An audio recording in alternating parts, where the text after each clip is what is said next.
Good evening, ladies and gentlemen, and welcome to our July 15th council meeting.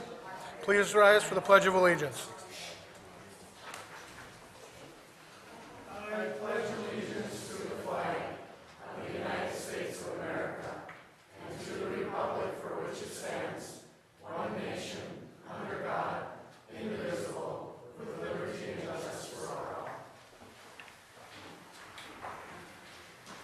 Roll call.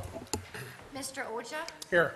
Mr. Meneghini? Here. Dr. Hayes? Here. Mr. Gottstein? Here. Mr. Babalani? Here. We need approval of the minutes of the regular meeting of July 1st. Any additions or corrections? I make a motion, we approve the minutes from July 1st, 2013. Second. Motion made by Mark, supported by Chris. Roll call. Mr. Meneghini? Yes. Dr. Hayes? Yes. Mr. Gottstein? Yes. Mr. Babalani? Yes. Mr. Oja? Yes. Approval manifest 2013-14 in the amount of $483,687.06. Mark. I got a couple, Jeremy. It's more informational than it is a question. Ray, on page 1, the general fund, the Sturgeon River Band, $300, and then Tone Woods Music in the Park, Right, that's $300. for the grant, that's for the program we're having. That's all reimbursed through the Oh, grant. okay. That's out at Marion Park, right? No, it's right here. Oh, it's right here? Oh, That's music in the park that we're doing. oh, okay.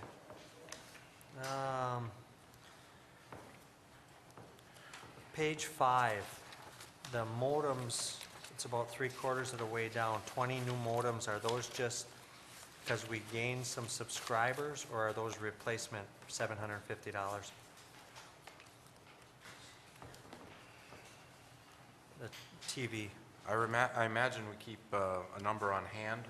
Okay. I don't have the list of their inventory, but we have to keep so many on hand. So probably as we gain subscribers or replace modems that go out of the system, that go bad. okay.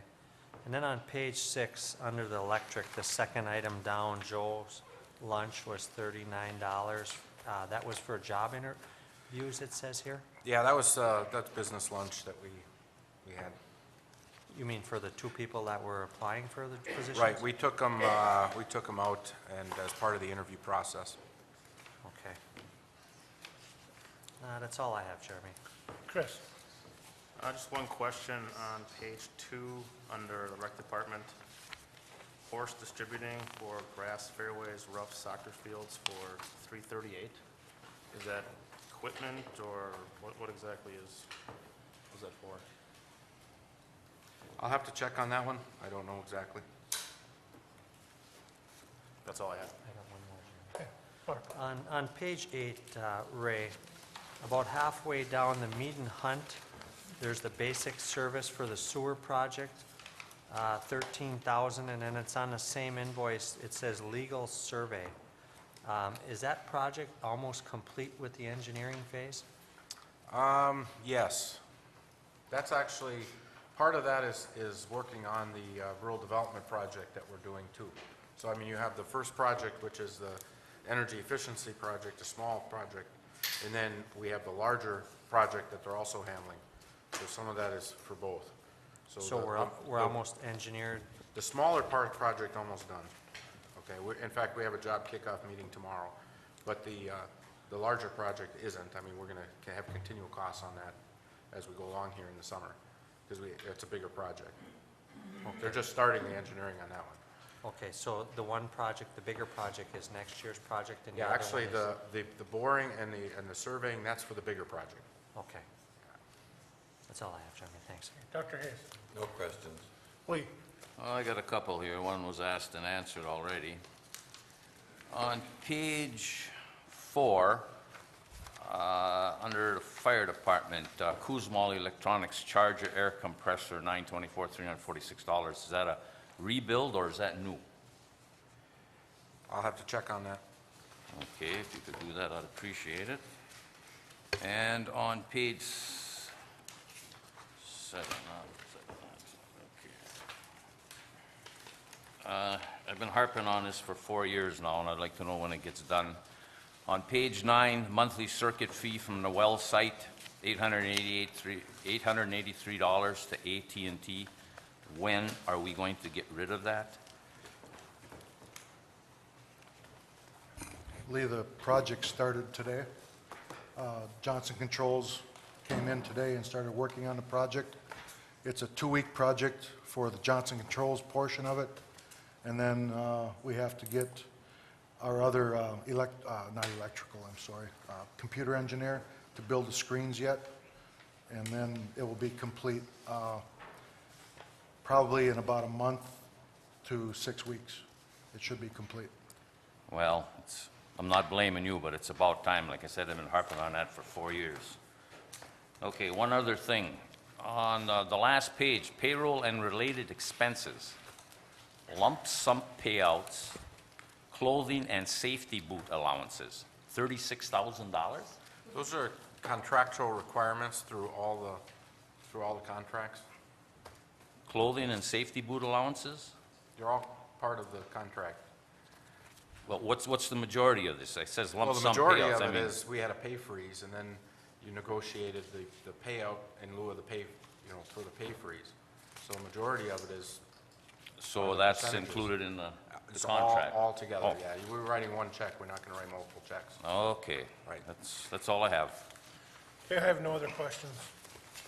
With that, I need a motion to approve the manifest. Make a motion, we approve manifest 2013-14, the amount of $483,687.06. Support. Motion made by Chris, supported by Dr. Hayes. Roll call. Dr. Hayes? Yes. Mr. Gottstein? Yes. Mr. Babalani? Yes. Mr. Oja? Yes. Mr. Menigini? Yes. Does anyone from the audience wish to address the council on the minutes, manifest, or agenda items? If you do, please come up to the podium, state your name and address for the record. You'll be given 5 minutes. If not, you'll have a chance to address the council on any subject at the end of the meeting. Okay, we're going to do something a little different than what the agenda says. Right now, we're going to go into appointments and presentations first, before we do the public hearings, and then we'll get to the public hearings right after that.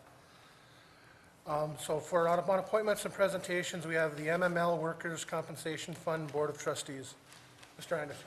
Thank you, Mr. Mayor. This is an annual kind of housekeeping that we do for the Michigan Municipal Compensation, or the Board of Trustees for the Workers' Compensation Fund. Every year, they put forward a list of Board of Trustees that are running. This year, there are 7 members that are running, and as incumbents, they're all recommended by the election board from the Workers' Compensation Board for your approval. Each member sends in its approval for these boards, so it's kind of something we do every year at this time. Is there any questions or comments? Otherwise, we're looking for a motion. I'll make a motion that the 7 candidates proposed by the MML's nominating committee be endorsed by the City of Norway Council.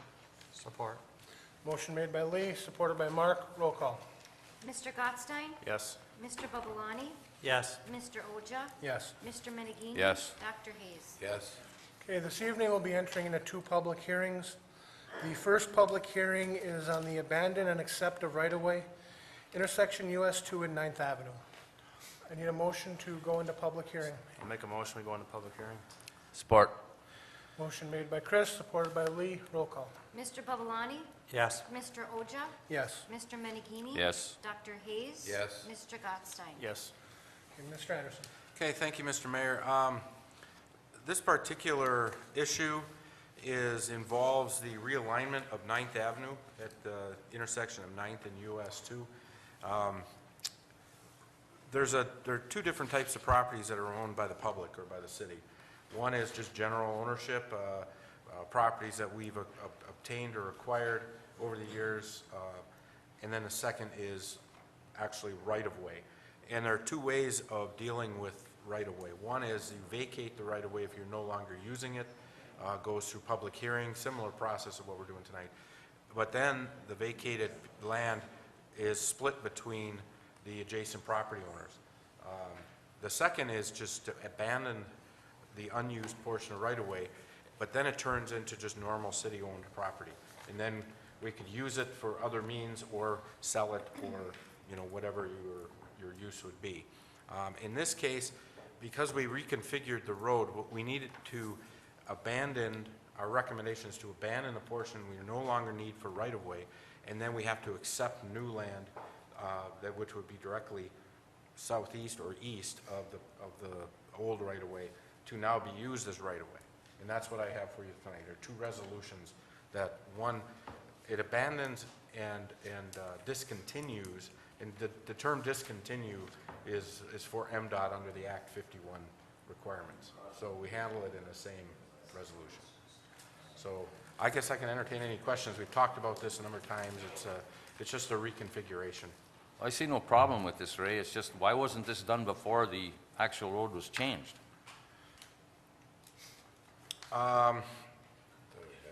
No, we didn't get, well, it was held up, that's A all. glitch in the I didn't do it. system? I didn't do it. Now I'm doing it, so Okay. we have it out in I'm front. just curious. Yeah. Ray, that there was a storm sewer line or some sort of a sewer line. What's taking place there? Are we holding easement when we go to sell that? Right, when we do that, we maintain all easements on our utilities. Okay. Okay, does anyone from the public have any comments on the 9th Avenue accept and abandon of right-of-way? Does anyone from the public have comments on the 9th Avenue accept and abandon of right-of-way? Does anyone from the public have comments on the 9th Avenue accept and abandon of right-of-way? Please come up to the podium.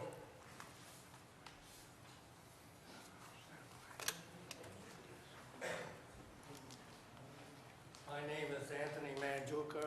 I was mayor in 1969 to 1973, November. I'm looking at this for the first time, the minutes, and I'm wondering about the 9th Avenue.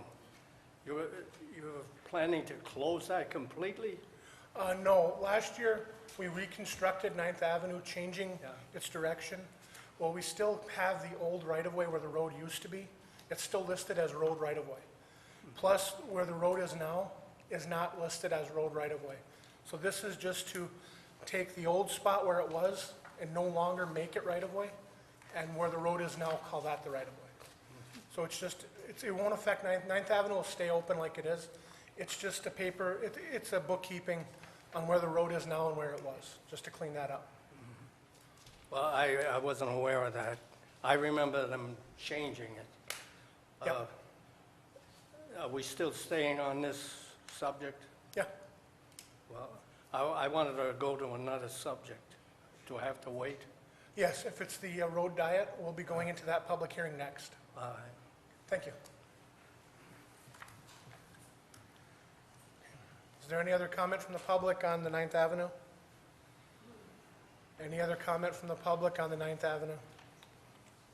Any other comment from the public on 9th Avenue? Hearing none, I look for a motion to close this public hearing and we'll go into the public hearing on the US 2 Highway Road Diet.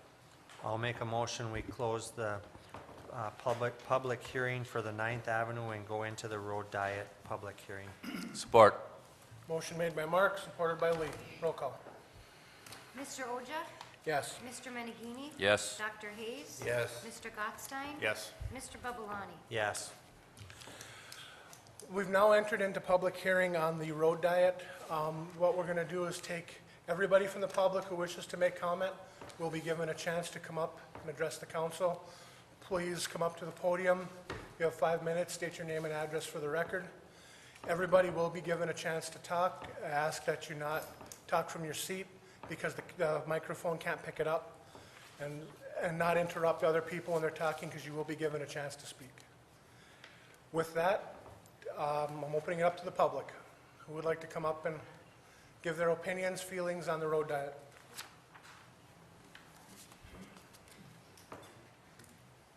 I'm a little ignorant of all this stuff.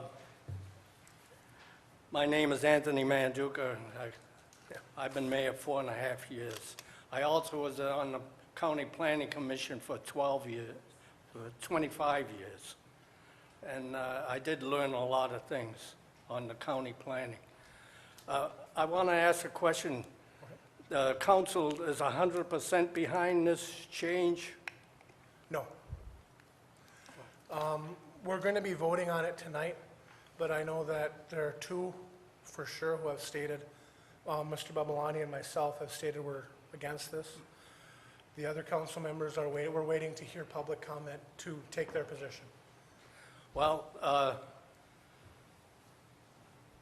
with this building going on out on the highway with businesses, I call it urban sprawl. Yep, And we had the same thing in Iron Mountain when I was on the county planning there. There was no planning for the future for that. And going down to a 3-lane, I feel is going to cause some problems for us to get out of the side streets. all right. Right now, we're having trouble. Stevenson Avenue, I'm there 5-6 minutes waiting. When it clears one way, it doesn't clear the other way. I'm wondering about, there's no frontage roads, No, there isn't. and the frontage roads feed the businesses. And now, you're going to have the left turn lane will feed on that side, and what about the right turn lane? Will that be feeding on the right side? There'll be no right turn lane. No right turn lane? The right turn will be out of the lane of traffic. Out of where? The right turn will be from the lane of traffic. So Yeah. there'll be no specific right turn lane. There's going to be a lot of backup.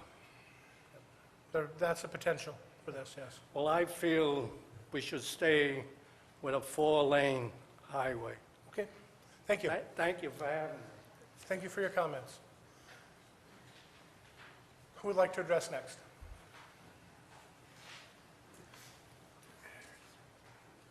I'm here again. My name is Bill Aslan, 507 2nd Avenue, Norway. As you know, I'm against going to the 3-lane. It's hard enough for small towns to exist these days without changing things and making it worse. I think going to a 3-lane will definitely make it worse. We have a lot of truck traffic through here. That's one of the reasons why they had wanted it to go to 4-lane in the first place. And if you're going to have a nice lane down the middle for a turn lane, these semis having to turn in like to BP here and other places are going to have to go into that middle lane and just block it to try to make a turn. It's just kind of ridiculous. It may work in some places. Here, it's not going to work. Okay, You're going to have a lot of tie-ups, and it's not going to be good for the town. That's all I got to say. Thank you. Thank you. we'll take another next comment. I would like to say that I would like to thank everybody who returned their surveys that were sent out in the utility bills. From that, we've received 355 that said no to the 3-lane, that preferred 4-lane, 50 that preferred 3-lane, and 4 were undecided. So it was 355 to 50 to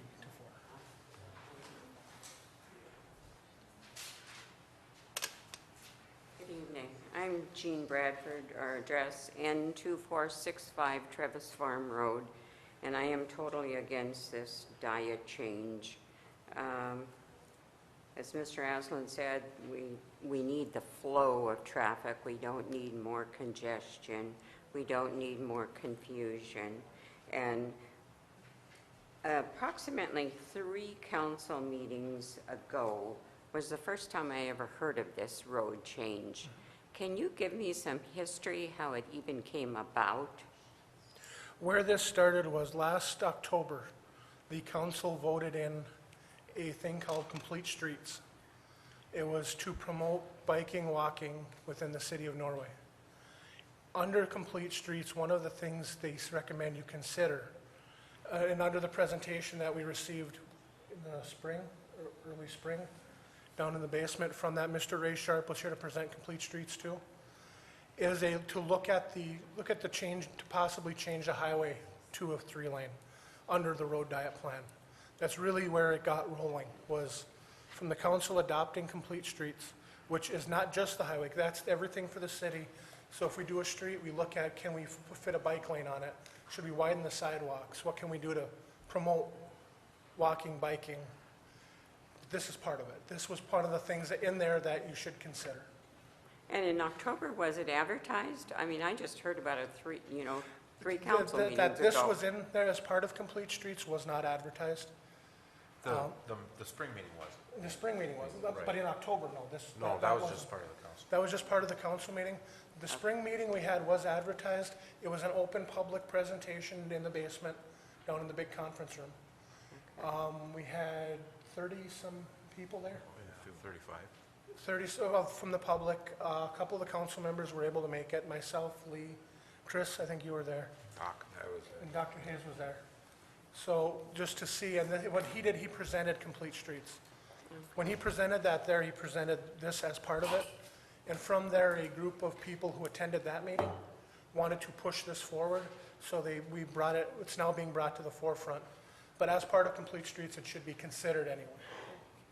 Well, I'm totally against it, and it sounds like the majority of the residents of Norway, per the survey, are against it.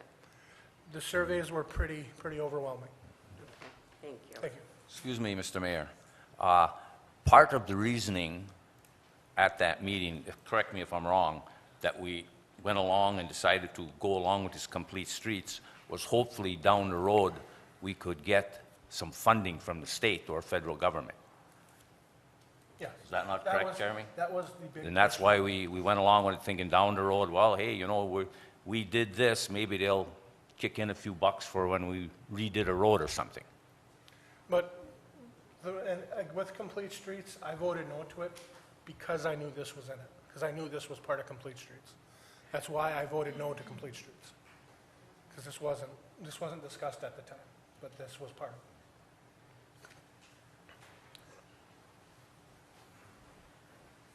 Right, my name is Doug Straka. I live at W3241 Lake Louise Drive in Vulcan, but I volunteer in Norway. It's the closest town. And you mentioned the survey that was distributed, and I realize surveys are something that's difficult to write and have them be neutral, but in the letter/survey, there was really no information explaining the change. And to the uninformed reading the letter, basically the assumption is, we've had the highway be 4 lanes for decades. Why do we need to change to 3? And that's kind of, that's logical, but it's irresponsible not to provide any facts or a list of pros and cons and then place weight on those responses.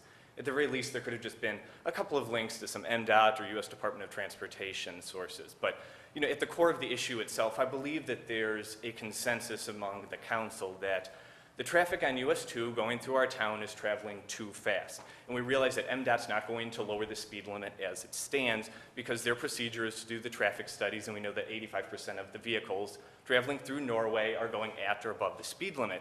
So that means that Norway has to employ some alternative measures to try to slow the traffic. And a road diet is a solution.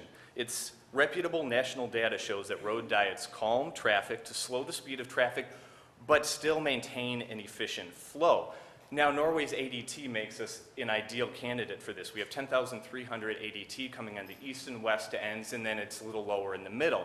And the U.S. Department of Transportation says that 20,000 ADT, it's good for a community to consider. 15,000 ADT or less, data shows that there's significant results as far as safety, operations, and livability goes. Our current highway arrangement, basically it's antiquated. It was designed in the late 1950s, and today the progressive move is to incorporate turn lanes in highways that are going through communities. And the shared turn lane will improve flow. It's facts. The 4 lanes can cause congestion and backups. Vehicles stop behind left-hand turners, and vehicles shift in and out of the 2 lanes to avoid left-hand turns. And that shifting in lanes is also a major contributor to rear-end collisions and sideswipe accidents. And you can't underestimate the value of the 5-foot buffer that we would be gaining, potentially eliminating a lane. The buffer would eliminate pedestrians from having to walk only inches from traffic that we know 85% of it is traveling too fast and walk on that sidewalks. And Norway sidewalks would become usable during the winter season when we have to plow our snow, and it's a lengthy season. And also the visibility of oncoming traffic would be improved when turning onto US 2, whether it be from a side street or from Main Street. And Main Street's a particularly tight turn, and I'm sure there's people that have clipped that curb, so an extra 5 feet would certainly be a benefit. And businesses along US 2 would see a reduction in property damage from stones and debris that's, kicked up. And eliminating that lane, you're decreasing the distance that pedestrians have to cross, and you totally wipe out the chance for a multiple threat crash, and that's in the information. And obviously, whatever situation you're talking about, there's certainly outliers and anomalies, but nationwide, road diets result in a 30% reduction in accidents. Now, this is nationwide, and this is not a small sample size. This is national, reputable data, so why not make a decision to improve the community's safety? Road diets have worked throughout our state of Michigan and throughout the country, so Norway will reflect the same data. Now, the opposition to the conversion, primarily seems to be unsubstantiated comments and just mistaken assumptions and misinformation. And, when you hear that, you're bound to have some assumptions. But this is not really an issue that can be decided by, just raising hands or tallying up votes from those not properly informed or those not taking the facts into consideration. This is a council decision, and it's a council decision because you are the ones entrusted with taking the facts, weighing them, and making a decision that best suits the community in the long run. And I realize that change is something that's threatening, and that change oftentimes, generates a passionate response. And gosh, passion is good to have in a town. We want to be passionate about Norway, but we should all be working towards a common goal, and that should be improving our community. So, you just have to explain to me how improved safety, guaranteeing speed reduction, and proven efficiency are not improvements. There's absolutely no cost. I mean, money's tight these days, and there's no cost for this improvement, and you cannot argue against the proven fact. And it's just, a little scary for some people to stand here and think that some may place more value on a perceived inconvenience that's really not backed up in any fact than actually improving the safety of our town. And if you think about it, you just lay it out. Say conceivably you're going for a walk on US 2, you've got kids who are going, 5 minutes just ago. like 30 seconds. We've got 5 inches between traffic that's going too fast, or we have 5 feet. Look, it keeps going.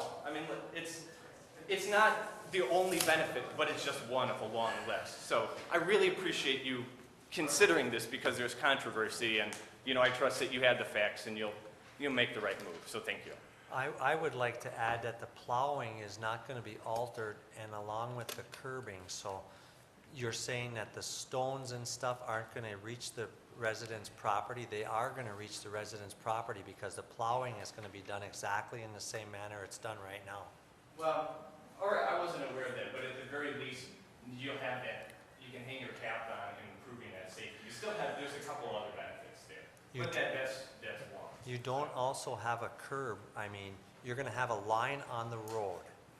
Right. So, for pedestrians to be... Right, but it's not a lane for traffic, so I think you could think about it like east of Norway, the highway, it's kind of apples and oranges, but you have a line, and then you have a shoulder, and that's approximately 5 feet.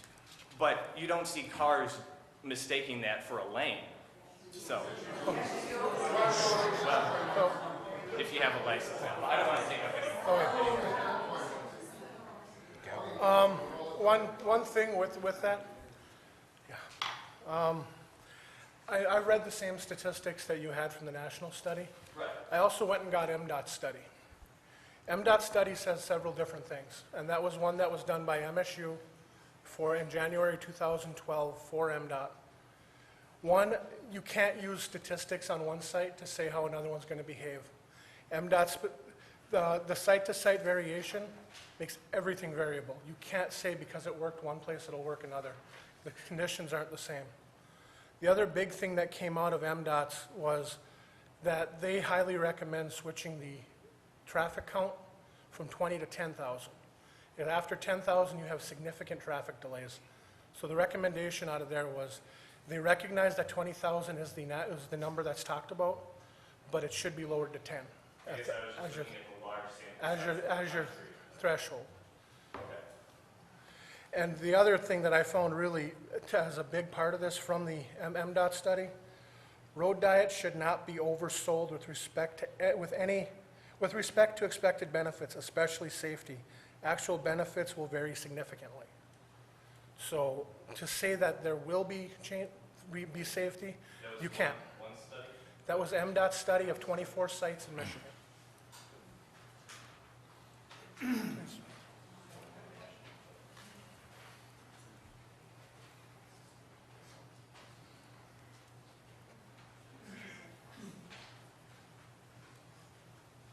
Tony Lombardini from Vulcan. I have here a list from probably the largest employer in Norway, Multicolor Corporation. I have 40 employees who are all against this plan. One of the big problems that everyone sees with this is when work is over at the end of the day, you're proceeding to 9th Avenue, you try to make a left-hand turn. With 4 lanes of traffic, it's a couple of minutes sometimes. With 1 lane going in each direction, it's going to be next to impossible. I've had several people comment to me, one of the dumbest ideas I ever heard of in my life. They said, taking steps backwards, basically, the city council will be telling any business who's thinking of coming to Norway, we used to be a town who thought big and we had 4 lanes. Now we only need 3 because we're not that big anymore. I just can't really see the advantages to going down. This gentleman was talking about accidents and so forth. I don't see accidents as a big problem in Norway the way it is. Traffic is going too fast. Isn't that what we have our own police force for in Norway, is to monitor the traffic? You know, does anyone have any statistics on how many speeding tickets are handed out daily? Is it really a big problem? So, I don't know that number. okay. I don't know if you'd like to see these signatures, if it would make any difference to any of you either way, but I appreciate If you you'd listening like to my voice anyway. give them to the clerk, we can put them into Okay, the file thank with you. it.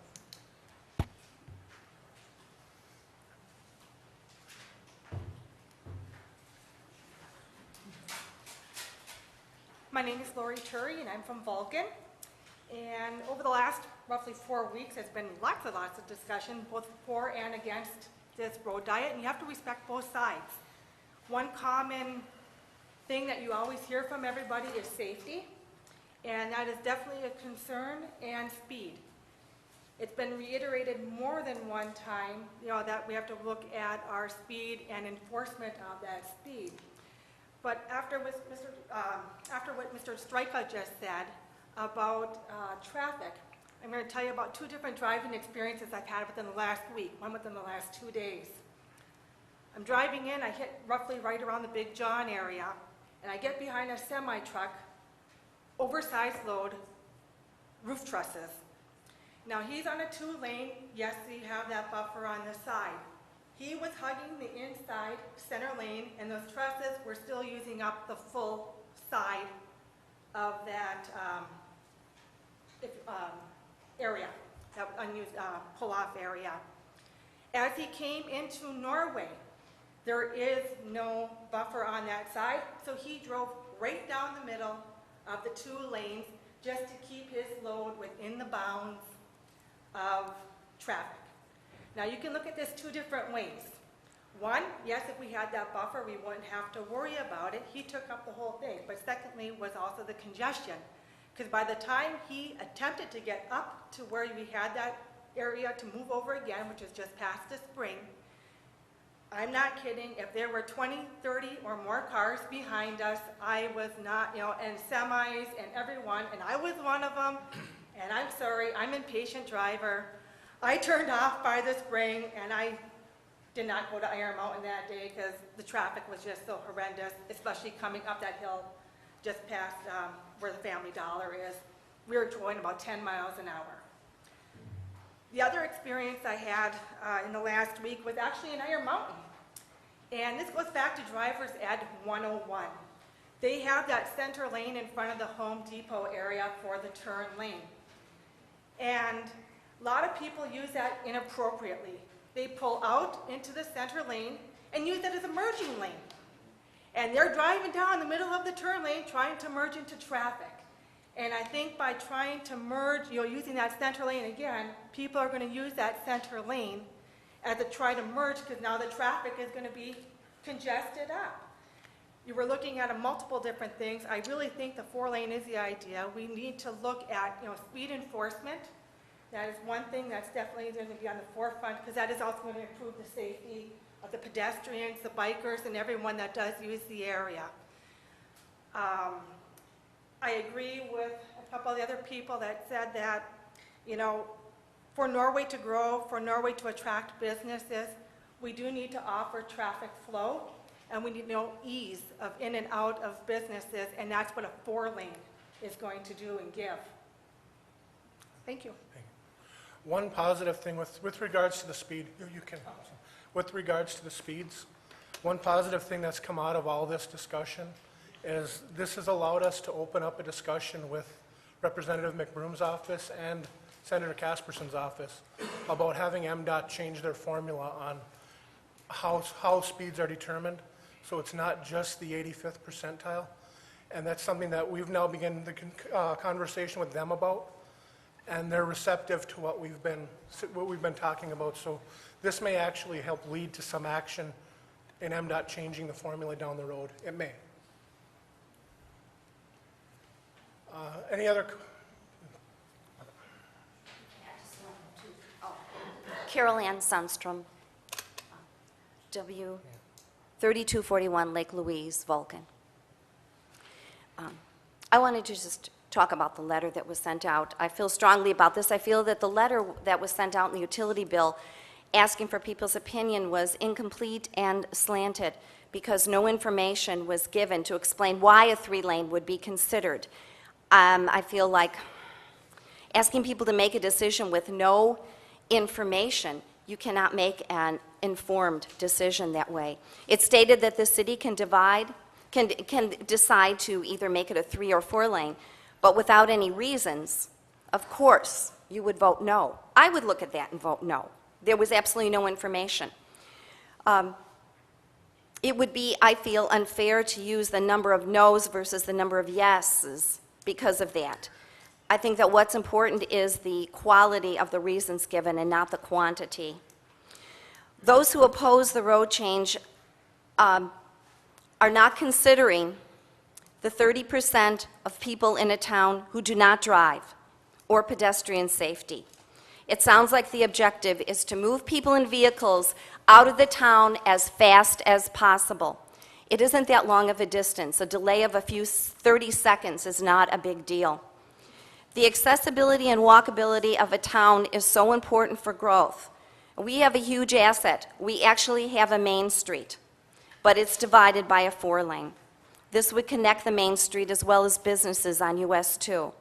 So if you want the town to grow, I totally disagree. If you want the town to grow, safe foot traffic must be accommodated for. Without that, downtowns die. So, and as you know, it's not just about pedestrian safety and growth, and you have the data on the numbers, which I think that the national numbers support the safety and the flow.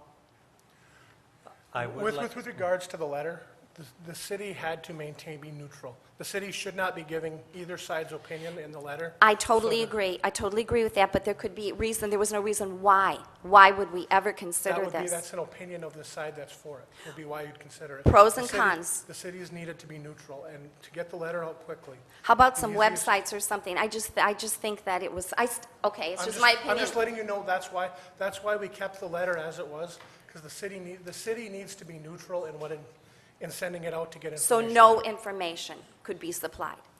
The city has the information down here.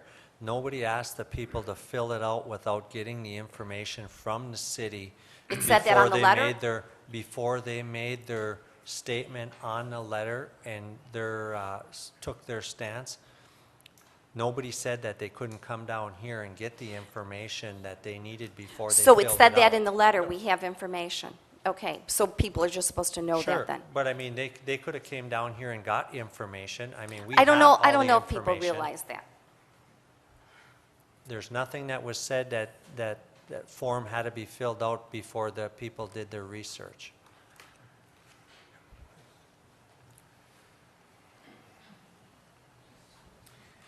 Hello, my name is Suzanne Jedvik. I live at 405 Chestnut Street in Norway. I've been a resident of Norway for 39 years. There are peak times in the city where traffic does get heavy.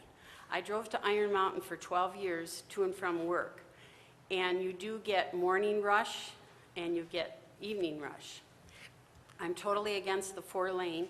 If you want to see some real rush, come to Chestnut Street when school is open and the cars line up to drop their kids off and pick them up at noontime or at 3:30. We have walking trails, we have bike trails. We spend a lot of money on these trails for people to use. So I am totally against it, and I hope you vote no. Thank you. You meant you were against the 3-lane, right? You said you were against the 4-lane. No, I'm against the 3-lane. Yeah, okay, that's what I, I like it the way it is. thank you. Is there anybody else? Bob Reynolds, 806 7th Avenue. My 2.5 million miles over the road driving truck experience over the years, I gotta be totally against the 3-lane. As far as pedestrians and our children trying to get across the highway and that during the busy times, it causes kids to do unsafe things, go when they shouldn't go, and I've seen accidents, I've seen bike accidents, cars, you know, kids run into the side of cars and that's what happens with 3 lanes. And as far as pedestrians, I don't see it being good for Norway. Thank you. Thank you. Hello, my name is Ryan Wender. I own M&D Automotive over here. Been working down here for off and on 20 years of my life. The road is congested. Between 7 and 8, there's no getting around it. I work with the doors open. I hear them. I don't really think nobody's really speeding through there. The pulp trucks are loud. They got a big engine. You know, they got to grab gears from the main drag. We talk about the curbing. You know, I got the McDonald's right west of me through Law Foam Lumber there. I got literally 50 kids a day, right through the sidewalk, through Law Foams. I never seen no problem yet there. What else am I gonna tell you there? I must see probably anywhere from 5 literally to 15 oversized loads a day, grabbing gears from Highway 8, pulling on, you know, and they want to slow them down, I guess. I'm sure maybe you can back it up, maybe coming in from the west to get them slowed down up there by the whale or something. But where it turns to 55 there by Era, them loggers, they need that. You know, they're trying to pull that big hill, and you know, we're 4 miles from a pulp mill, and there's a lot of trucks. And I see them, they rumble, I hear them. I'm so far against the change. That's all I got to say. Thank you very much. Thank you.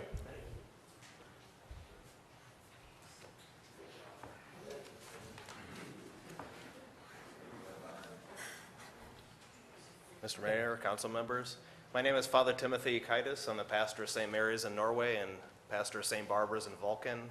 At 401 Main Street is my address. A couple of questions. What is the distance? Where would you start and stop this road diet at?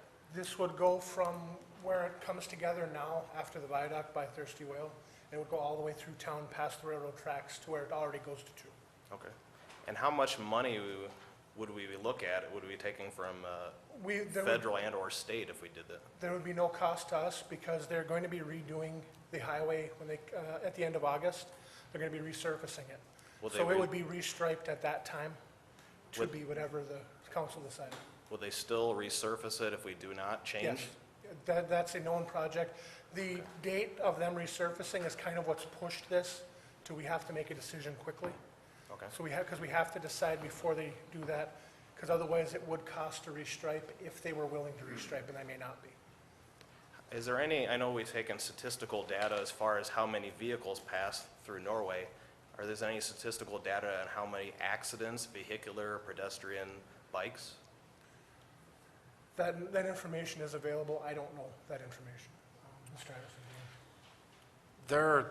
The way that the state of Michigan sets up the crash data is by each intersection.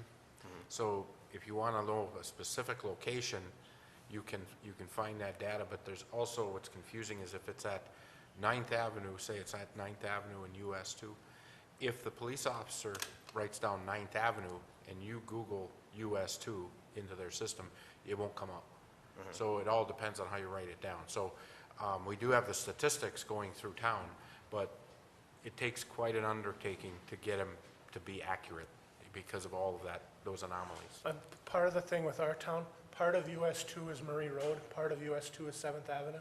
Sure. So depending on who wrote it down, if they wrote it down as US 2, 7th Avenue, or Murray Road, you'd have to look up each one, each individually at each intersection. And What we were going to do is, what I did with the councils, I said, look, if you're going to use that factor in certain areas, let us know, because then we can target on finding that specific information.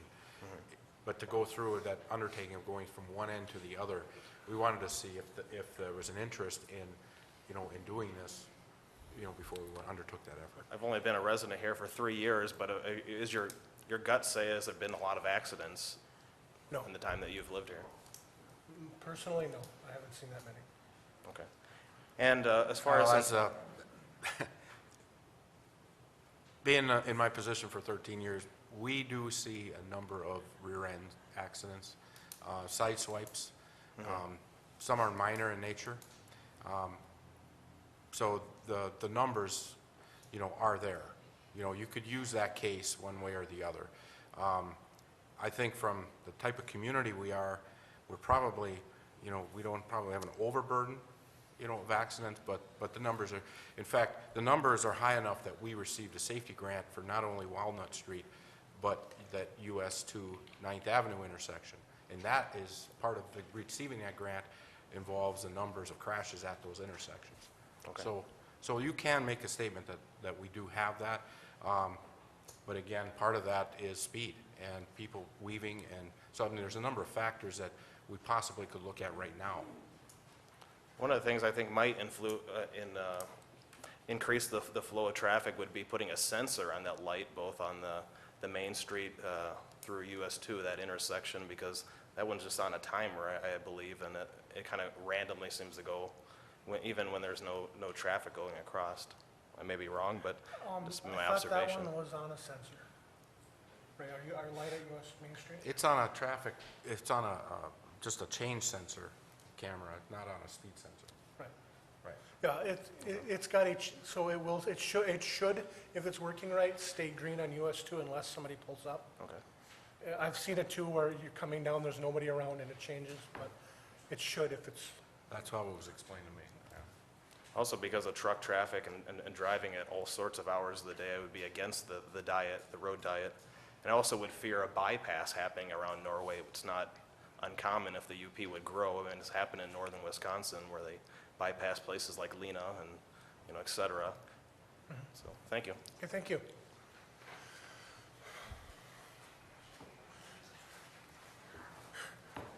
I'm Lynn Schultz. I live at 2023 6th Avenue in Norway. I also just recently, a year ago, purchased a business in Norway. I am totally against this. My comment is, how is this supposed to stop the businesses from being damaged? You're not putting a sidewalk there. The cement plows are still going to come through and slam stuff up against the windows in the buildings.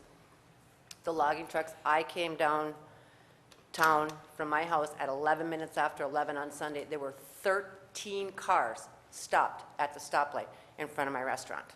Now you back them up, that's side by side, that's all the way to the top of the hill. Now you're going to put this turning lane in the middle. You're going to have people trying to turn one way and turn the other way. Who's going to be responsible when you have head-on collisions there? You have an ambulance that has to get through. I've said this before. You have an ambulance, they leave some resident's house, they have 8 minutes, 10 minutes to get to the hospital. What if, like Lori said, there's a truck there with trusses and cars backed up this way? How are they going to get through? And the guy that was here that made the presentation said that this will not determine whether it's going to slow down the traffic. It's not a guarantee. Right. So, and making it safer for the pedestrians to walk up and down US 2, you're going to have your kid and you're going to walk or ride a bicycle up and down that with the semis coming through or the logging trucks. No, you're not going to do that. You're still not going to do it whether you got a 5-foot buffer there or you just got a sidewalk. It's no different. I would walk the kid on a sidewalk before I put it in that middle lane. I mean, that's just stupid as far as I'm concerned. I bought a business here in Norway because I'm thinking Norway is going to grow. You put a 3-lane in here, you're going to ruin my business. Because people, like I said before, are not going to want to come to Norway because it's going to be congested. Nobody's going to want to come here. They're going to say, well, I'm going to go there, and how am I going to get out of her parking lot? How am I going to get to Law Firms? It's going to take me 20 minutes to get out of there. It's just, this is just, and they say it's going to connect this side of town to this side of town. For what? Our shops. You got Ebling's, you have Peterson's, you have the T-shirt place, you have Maxine's, you have the antique store. So what, you're going to shop at Ebling's, get a bag of groceries, go to Peterson's, buy a refrigerator, and then go to the T-shirt store and walk across the street? No. We don't have the little stores that they have in, say, Door County for these little roads. We have a town that needs 4 lanes. I'm sorry, but... And the guy said that if you have 50% of your residents that don't want this, don't do it. And you have the numbers that say don't do it. Thank you. What he said was, he's right. There is no guarantee MDOT would slow the traffic. However, the traffic would end up being slowed just because you can only go as fast as the slowest person in front of you. Yeah. And people turning. So it would slow the speeds down. There's no guarantee the speed limit would change. Okay, you're going to have people coming in though off of US 2 here underneath the viaduct. It's still 55. They're going to come flying into town, and until people realize that this is going on, they're going to come in 55. How many people are you going to have slamming on brakes and rear-ending somebody? I know, but that's what I'm saying. I agree with your I know. position on it. Just to be fair, the speeds would slow down just because you can only go as fast as the slowest, and people turning, right turning will stop you. So, Well, it will. just to be fair, I mean, but you have, I mean, and our community is an older community. They do go slow. So you're going to have all this traffic backed up, going either in or out, and that's, I mean, I understand that. I ride with my mother, okay? She's 82. You know, but it is, I think you're making a big mistake if you do this, and I think you should listen to what he said. Thank you.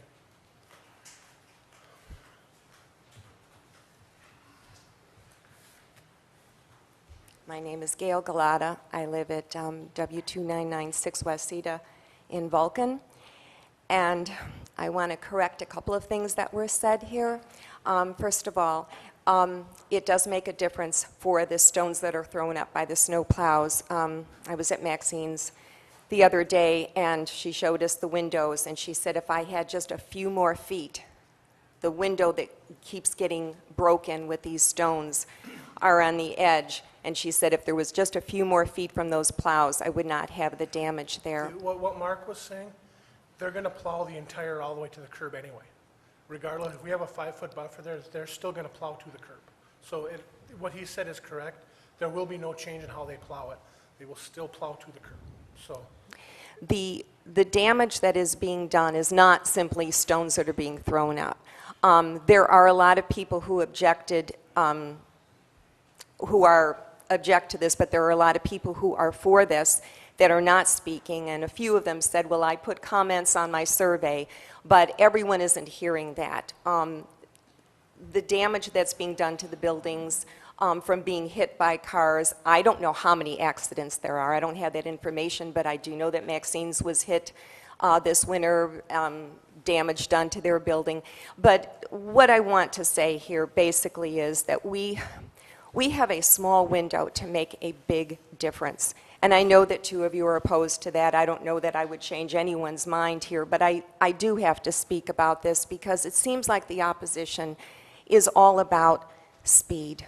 Let's get in and out as quickly as possible. My perspective is that we need to calm the street down, not just for safety, but to make this town, everyone has their opinion, it's my turn to speak. I've done a lot for this town. I wasn't born here, but I care a lot about Norway. I've raised a lot of money for Norway. I do a lot of volunteer work, and I care about it. But the town is not surviving. I don't think it's thriving. And I think we have a way to make it more attractive, to slow it down, to calm it. The research shows this. You can disagree. Of course, there's variances and benefits. It could be better than other places that use this. And if people slow down a little bit, they're liable to look and see what we could have in Norway. they're liable to want to pull in. If people want to speed on by, then maybe people in Vulcan and down the road will just speed on right to Iron Mountain. If that's what people want, then that's what they're going to get. But I'm asking the city council to kind of listen to not just the research, but to have a vision. Please, have some vision and have some courage, and do something that can make a difference down the line. And I just want to go on record as saying that.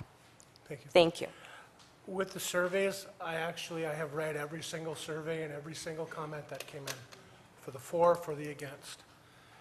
And speed wasn't actually the biggest concern of the ones who objected. The congestion of the traffic was. That was by far the biggest one. Just I just think it's laughable I know, that I'm people just- think this town has a lot of traffic or that it's congested. You mean going to Escanaba on 2 lanes? The traffic is just overwhelming. This is just almost laughable, except I'm not finding the whole thing very amusing. This is not a congested area by any means. It's Thank you. going to be if you have 5 Excuse- semis done US, let those loggers then keep on Okay. going. Hi, my name is Mary Durkins, and I am a business owner here in Norway, right on Highway US 2 on the east side of town.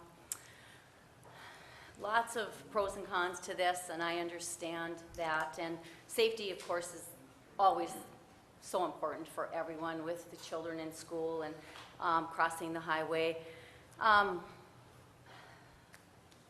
If you want to progress, I believe expansion is how you do that. And changing from 4 lanes to 3 lanes is not expansion.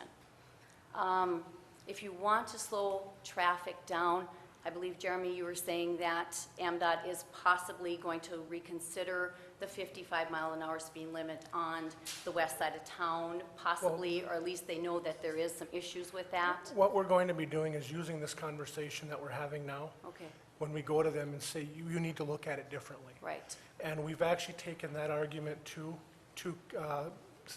Representative McBroom Okay. and Senator Casperson, and brought that argument to their offices too, that MDOT needs to look at this differently.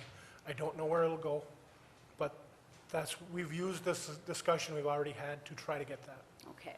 Well, when the 55-mile-an-hour speed limit was set on the west side of town, it was set before all of those businesses were there. I mean, that was pretty much just open space.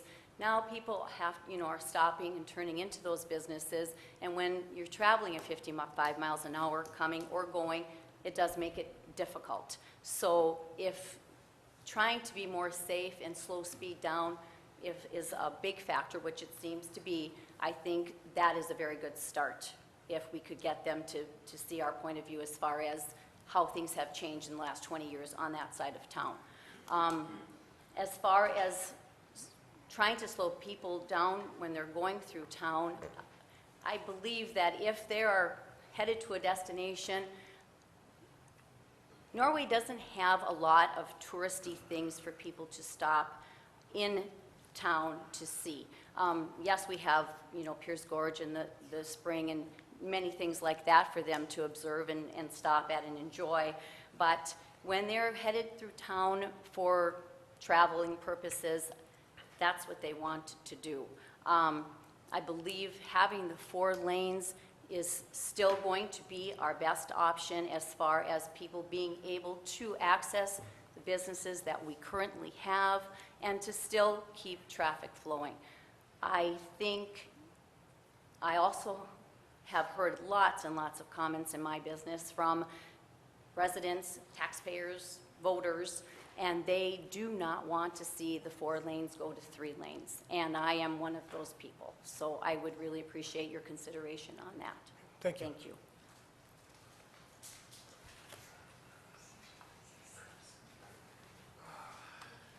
Ken Vivio from on the hill in Norway. What is the count now for and against? What's that?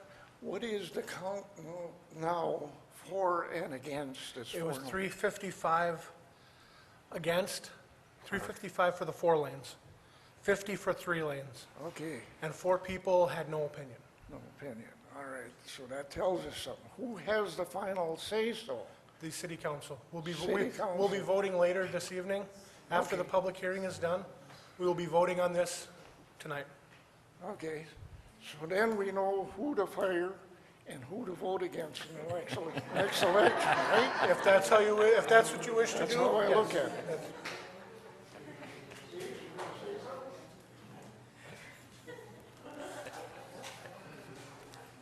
Does anybody else wish to address the council?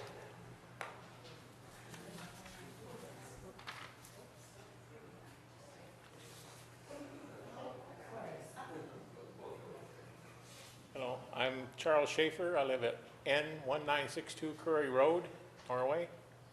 And right now, I would say leave it the way it is. Because making 2 long lanes of traffic, it's going to be very, very difficult to turn onto Main Street, going either west or east. The only way I can see that might work is if you put in, like at McDonald's in Iron Mountain, a green arrow turning lane.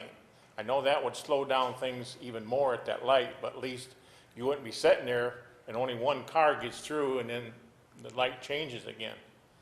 So that's what I have to say. Thank you.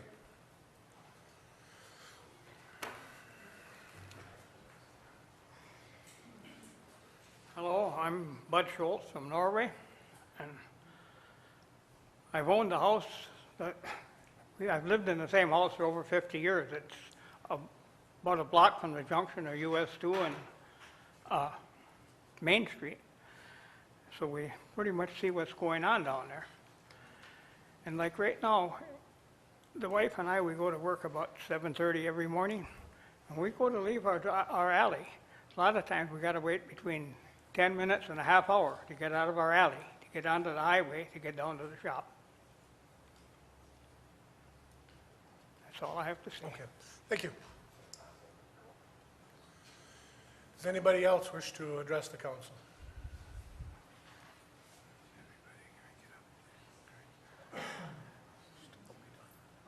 My name is Tom Cawley. I live at 220 Mine Street in Norway.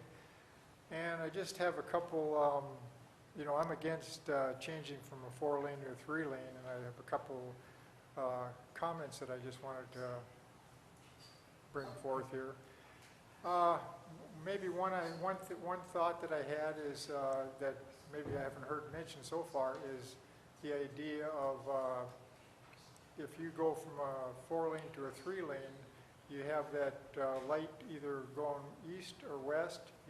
Now you have semis coming through, particularly say at the busy hours in the morning when people are going to work or when they're returning from work or during lunch hour.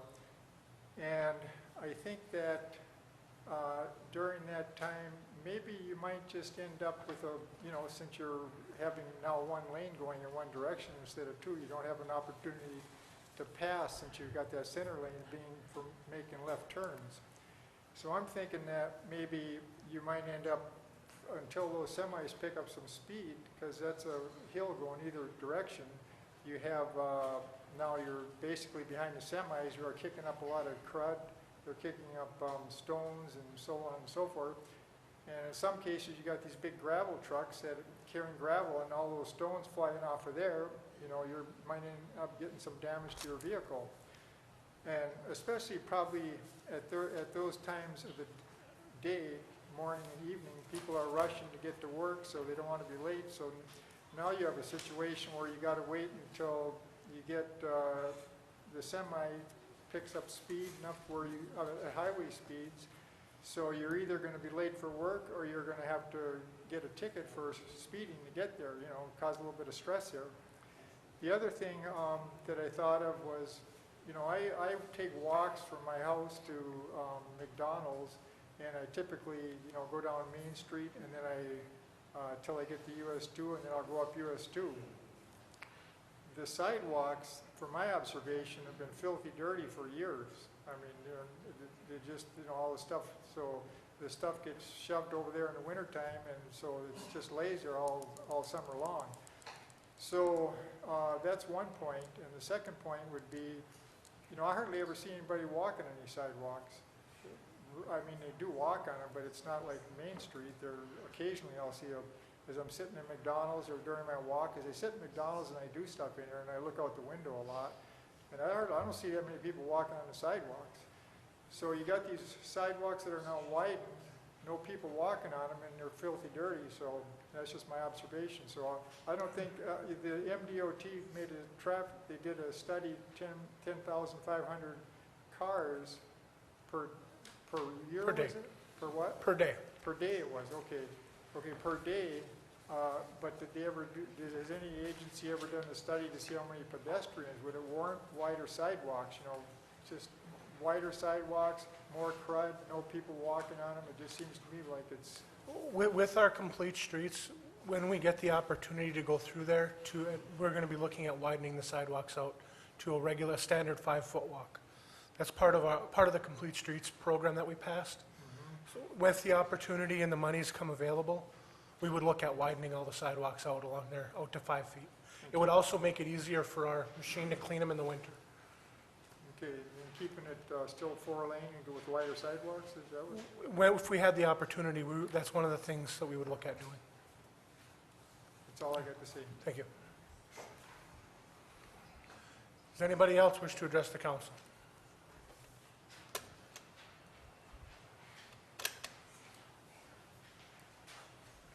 My name's John Daly. I know John works on the west side, or that side of town. Having 3 lanes, but the only benefit I can see from having 3 lanes is it's gonna slow the trucks, the plow trucks down and save the building. I mean, everyone remember what that building looked like 10 years ago? And I stuck a ton of money in it. And every year, I get to call the plows, call the county and say, you think you can keep the plow off my building? If I gotta pull out of there in the wintertime, I don't have a problem, because we've got 4 lanes. I can get in and out. I might pull in and out of my parking lot, test driving a car 20 times a day. We go down to 3 lanes, it's gonna be pretty tough. But, yeah, 3 lanes is gonna do one thing. It's gonna save everyone's building along the highway, because we can't get the plow truck to slow down. If you wanna slow stuff down in Norway, maybe we should start with the state police that roll by my building. I can guess how fast they're going. Every time they roll through town, they pass my building 100 miles an hour, it looks like, waiting for some lady to pull out of Bernie's, coming from breakfast or whatever. It's not if it's going to happen, it's when it's going to happen. Why don't we start leading it by example, slowing them down? I mean, there's no reason. I mean, yeah, if there's an emergency on one side of town or the other, yeah, you could go a little faster. There's no reason to do the speeds that they roll through town. Okay, thank you. Does anyone else wish to address the council? Okay, council, what are your comments, feelings? Well, I'll say a few things. It's an interesting concept, and according to the subject here, the road diet discussion, US 2, the first was to lower speeds through the community. And I would say 9 out of 10 people that I talked to or who talked to me, we all agreed on one thing. The speed has got to be lowered up on the west side of town by the viaduct. I mean, that's a 55 zone there. You get to the Thirsty Whale, it says speed zone ahead. Well, I'm as guilty as the next guy. I'm doing 60 when I hit that instead of 55. But now there's a lot more people up there. I mean, the museum doesn't attract that many people, but you've got enough people visiting the museum. You've got the ministries up there with the churches. There's a lot more traffic up there now. And I think this never would have even come up if the state would listen to us when we said, slow down the traffic. Put a 45 speed limit up at the viaduct. But the state, in their infinite wisdom, refuses to do it. Now, finally, we've got Casperson on our side and McBroom. And I was on the council back in the 80s trying to slow the speed down out at Marion Park, and we're still trying to do that. Now, this has been going on for over 30 years, and I've said it before, and I'll say it again. MDOT is a bureaucracy whose wages we pay, and they do not listen to us. That's all I have. Dr. Hand. Well, I think it's a very interesting idea as well, and I think a progressive one. I think it would slow traffic down, and it would provide safer streets, and it would, I think, probably help the local businesses. But it's pretty obvious that the majority of the people in town don't want this, and I think we have to listen to what people want. Mark?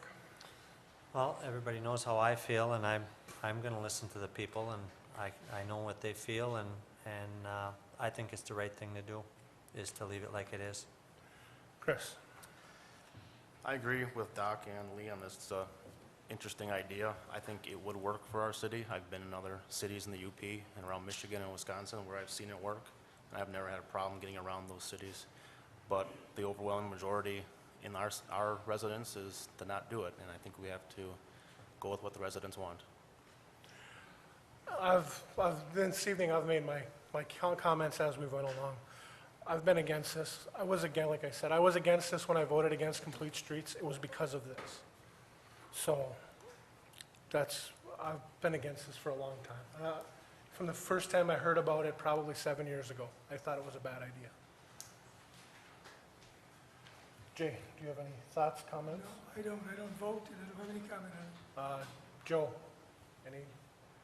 No. Tricia, any comments? Ray, any comments you'd like to add?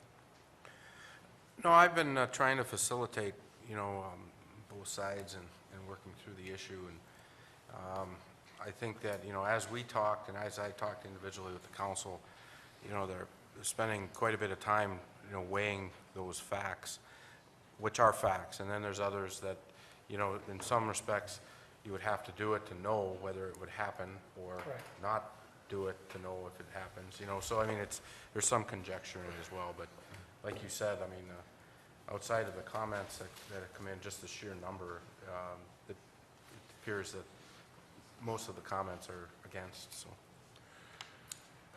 Any other comments from the public? Any other? Well, if we do go to 3 lanes and then Please. it doesn't, okay, and it doesn't work, can we change back? MDOT is not being real clear on this. When Bessemer did it, they let them change back. When we've talked to them, they have said they will not guarantee that they will change it back if we requested it, even if we paid for the restriping. So they will not say they won't, they will not say they will. They're just, I just know it won't take too long to find out. so, but MDOT won't give us a yes or no on that. They're just kind of staying in the middle. We might let you, we might not. So, thank you. Any other comments? I have one, Jeremy. Now, technically, we don't even have to vote on this, because if we don't vote on it, they're going to restripe it at 4 lane, right? Correct. Okay, but we are going to vote on it. I That's think all our residents would prefer yeah, that we voted on it. that's all I wanted to know. Any other comments? Are there any other comments? Are there any other comments? Looking for a motion to close public hearing, go back into regular session. I'll make a motion, we close public hearing. Support. Motion made by Lee, supported by Mark. Roll call. Mr. Oja? Yes. Mr. Menegini? Yes. Dr. Hayes? Yes. Mr. Gottstein? Yes. Mr. Babalani? Yes. Okay, in our communications this evening, we have 10 items on the agenda. The first item is the approval, US 2 Highway Road Diet 4-lane to 3-lane. We've just discussed this now for the last hour. Is there a motion on this as to which way the council would like to go? I'll make a motion, we leave it the 4 lanes and reject the 3-lane. Support. Motion made by Mark, supported by Lee. Roll call.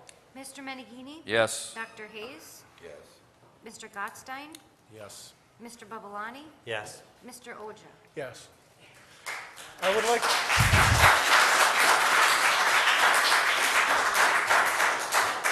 I would like to thank everyone on both sides of this discussion who have submitted their comments, taken the time to research it, given us their opinions. We do really appreciate all the comments, everything that everybody has done on this. This was a big issue, and I'm glad to have had so much input from the public on this. Thank you. And I hope to see you all at the next council meeting. Yeah.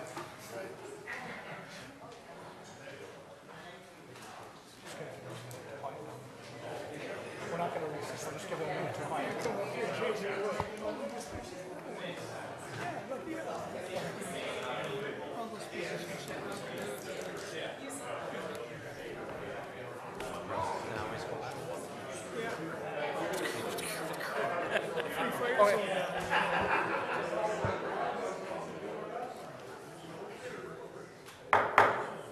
Okay, next on the agenda, we have Resolution 2013-22. It looks like we're going to be taking 22 and 23 together.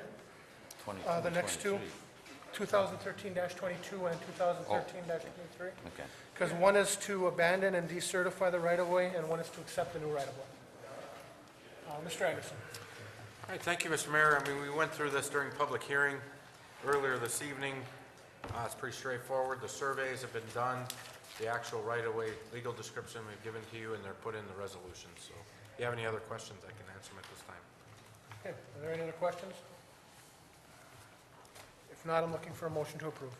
I'll make a motion, we approve Resolution 2013-22 and Resolution 2013-23 to abandon and decertify and to accept and certify. Jay, are you okay with both together? Yes, I am. Okay. Support. Motion made by Lee, supported by Mark. Roll call. Dr. Hayes? Yes. Mr. Gottstein? Yes. Mr. Babalani? Yes. Mr. Oja? Yes. Mr. Menegini? Yes. Tricia, when you type up those resolutions, make them two separate resolutions with the exact same votes, okay? Next is approval Oak Crest Golf Course golf cart purchase request. Mr. Anderson. Okay, thank you, Mr. Mayor. During our budget hearing, actually started last year, we talked about having a systematic replacement of our city-owned golf carts out at Oak Crest Golf Course. Those golf carts are really important for the operation of the course, for the golfers.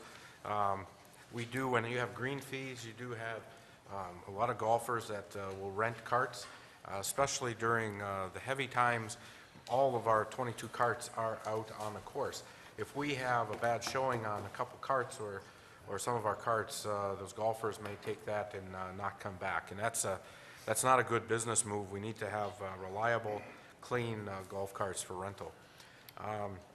What we've done over the last couple of years is have a systematic replacement of 2 carts per year. That's something that we can fit within the budget. We budget $8,000 a year. As you can see with the 2 quotes that we have, Meyer Enterprise from Ishpeming with 2 carts, including the trade-in, is $7,400. So we're still staying within the budget parameters, and we're requesting council's approval to buy 2 additional carts with the trade-in. Is there any other questions or comments? I have one question. The quality of these carts, I see one of them is a Yamaha. Yeah, they're Yamahas. Oh, they're both Yamaha? Yeah, they're both Okay, because on this other one, I can't really see where Yeah, they're it says Yamahas. what it is. Okay. One other question then. We own these. We own these. We get revenue from them. We get 100% of the revenue from them. Why have I never seen where we're getting this revenue? It's in the budget. What's in the budget? It never shows up on our weekly, like under golf fund, like It's under the charge code for golf cart rentals. it's under the Would charge would code. it be in that quarterly cash? It would be in the flow? quarterly cash. Oh, yes. okay. It's a budget line item. It's not a bill as you see in our manifest. Okay. Any other questions? The only thing I got to say is I'm glad that we're getting rid of the carts. If they're rough enough to take out of service for the golfers, I'm glad we don't have them laying around out there for the employees to run. Yep, I agree. Is there a motion? I'll make a motion that we purchase 2 new golf carts, be approved to Meyer Enterprises for a price not to exceed $7,400. Support. Motion made by Lee, supported by Mark. Roll call.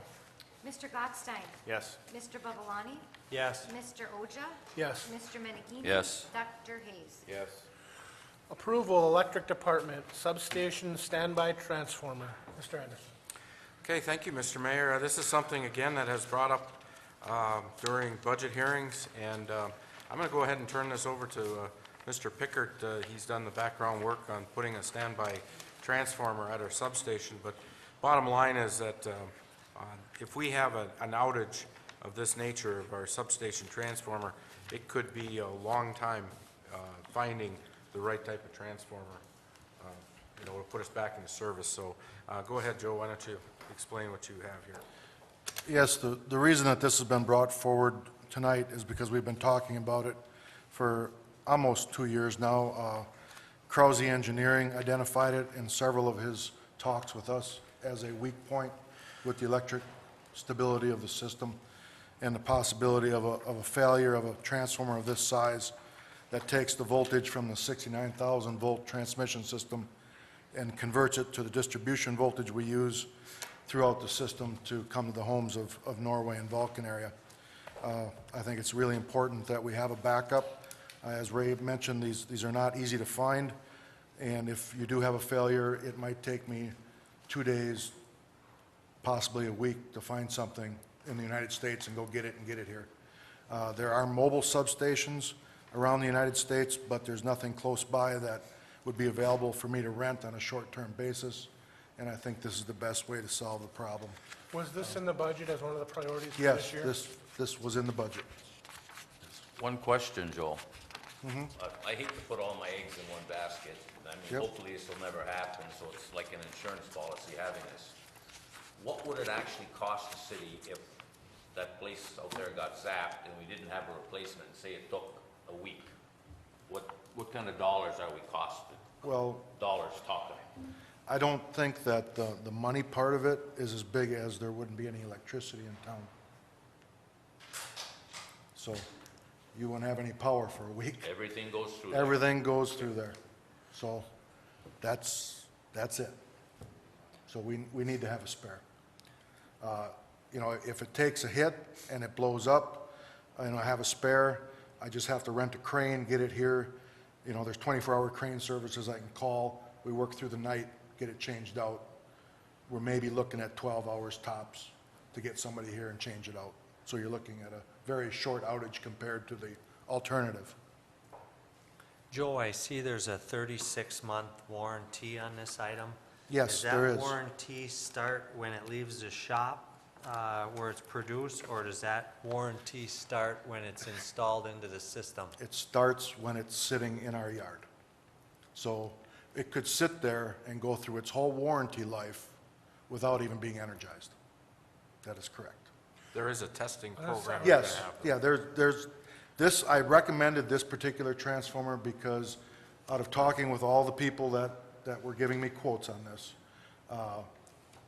they seem to know exactly what we were looking for. I talked to Krause Power Engineering, got his recommendations on the refurbishment and the tests that they're going to go through.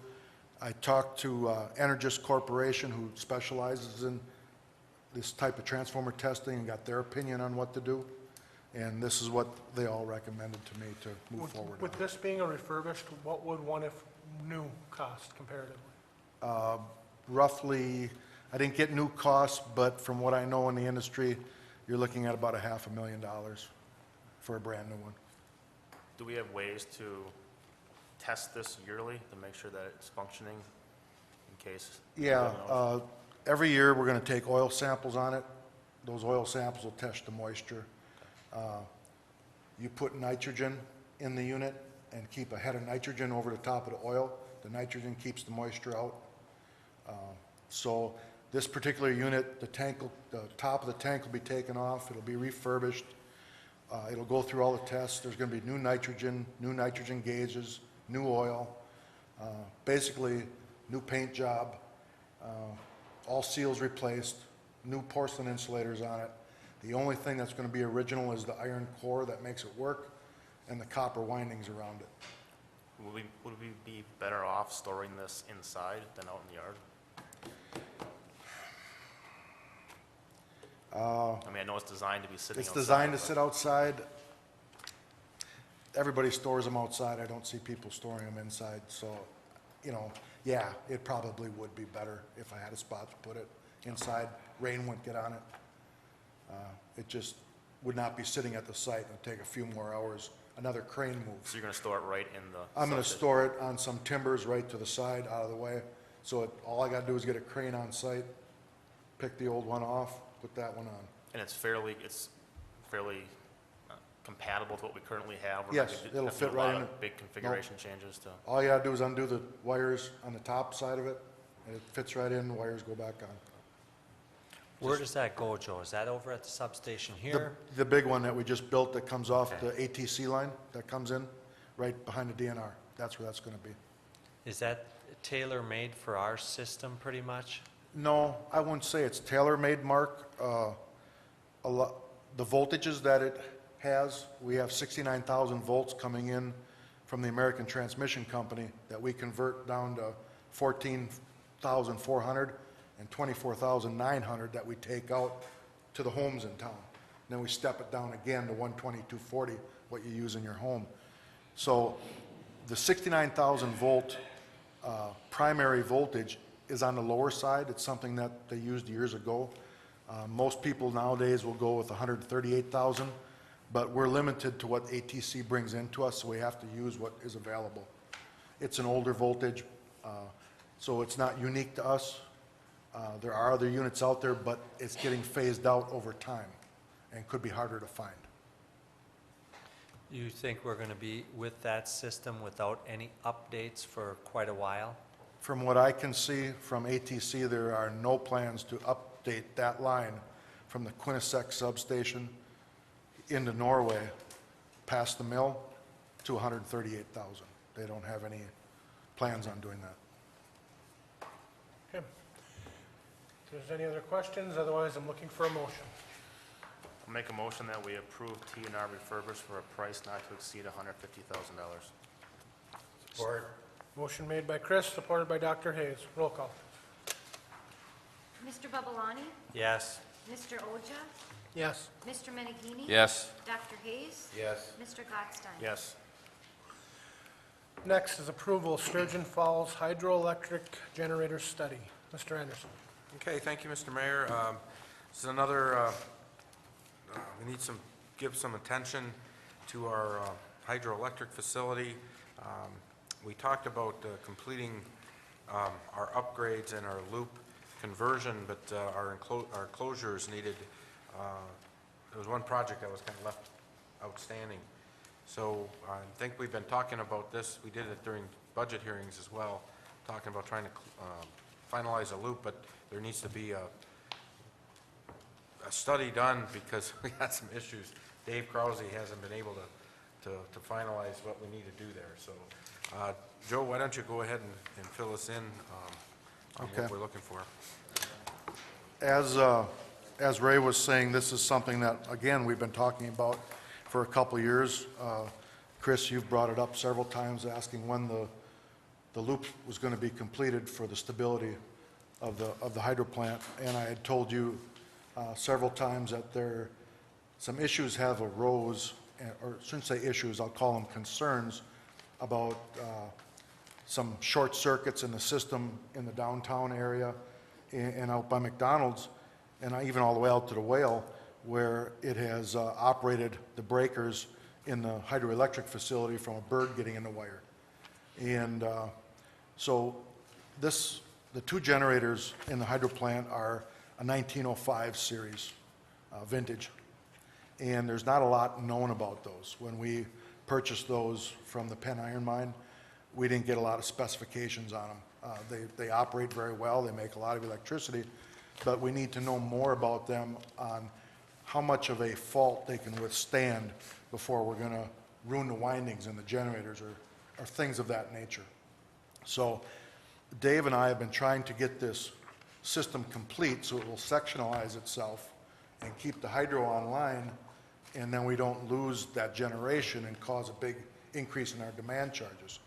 And ultimately, that's what this is a goal to do, is to get to that point. And I need this study done by Eaton, who are specialists in hydro generation and generators, that will look at the generators we have and do studies on them to be able to tell me where I can set the protection relays in the plant and how many amps of fault magnitude they'll withstand without burning out a winding within the generator. And without that, I can't set up the system. They need to coordinate with one another. So that's why I'm asking for this Any study to be idea done. how long this would take if we approve this tonight? 5 to 6 weeks to get the study completed. Are there any other questions about it? It's a pretty in-depth study. This wouldn't impact operations at all with them down there? No, it would not impact at all. Well, you know how I hate unbudgeted items. Yes, and this was an unbudgeted item. I guess it was kind of a surprise. What would be the end result of this, Joe, dollar-wise, if something had to be down there? Do you have any idea? Or maybe we have to put these on eBay and sell them as antiques? Oh, you mean what if I didn't have the proper protection settings and we burned a winding? We would totally have to remove a generator and send it to a factory and get rewound. You're probably looking at $250,000 to $300,000 per generator. Any other questions? 108 years old, can't go back. No, they're 108, that's right. They wouldn't still be under warranty, would they, Joe? No, they're not under warranty. It was a 100-year warranty. The taillight warranty has run out. Any other questions, comments? Otherwise, looking for a motion. I'll make a motion, we approve Eaton to do the performance study on electric generator system not to exceed $12,095. Thank you. I'll support. Motion made by Mark, supported by myself. Roll call. Mr. Oja? Yes. Mr. Menigini? Yes. Dr. Hayes? Yes. Mr. Gottstein? Yes. Mr. Babalani? Yes. Approval of Sturgeon Falls hydroelectric substation batteries. Mr. Anderson. Okay, thank you, Mr. Mayor. It's another item for the this hydroelectric facility has a substation on site, and batteries at the substation are 25 years old, and so Mr. Pickard is requesting that we replace those battery sets. Joe, why don't you go ahead and give some more details on that? Well, there's not a whole lot to add to what Mr. Anderson has said. The batteries are used to back up the power system in case there's an electric failure, so breakers and protection stuff still operate. The batteries are old, they're failing, and I need to purchase new batteries. This is a budgeted item. I did foresee this and put it in the budget, so it is in the budget that you guys approved for this fiscal year. Any questions or comments? Otherwise, looking for a motion. Make a motion, we approve Superior Equipment to provide batteries at the Sturgeon Falls Hydraulic Substation House for a price not to exceed $6,948. Support. Motion made by Chris, supported by Lee. Roll call. Mr. Menigini? Yes. Dr. Hayes? Yes. Mr. Gottstein? Yes. Mr. Babalani? Yes. Mr. Oja? Yes. Approval Electric Department Substation Timestamp Relay. Mr. Anderson. Okay, thank you, Mr. Mayor. This is the last item for the electric department tonight. We're asking consideration for some timestamp relays for helping in troubleshooting between the substations. If we have an outage, that the time is critical in trying to figure out what the problem is. So, again, Joe, if you want to go ahead and give some more details on it, on your request.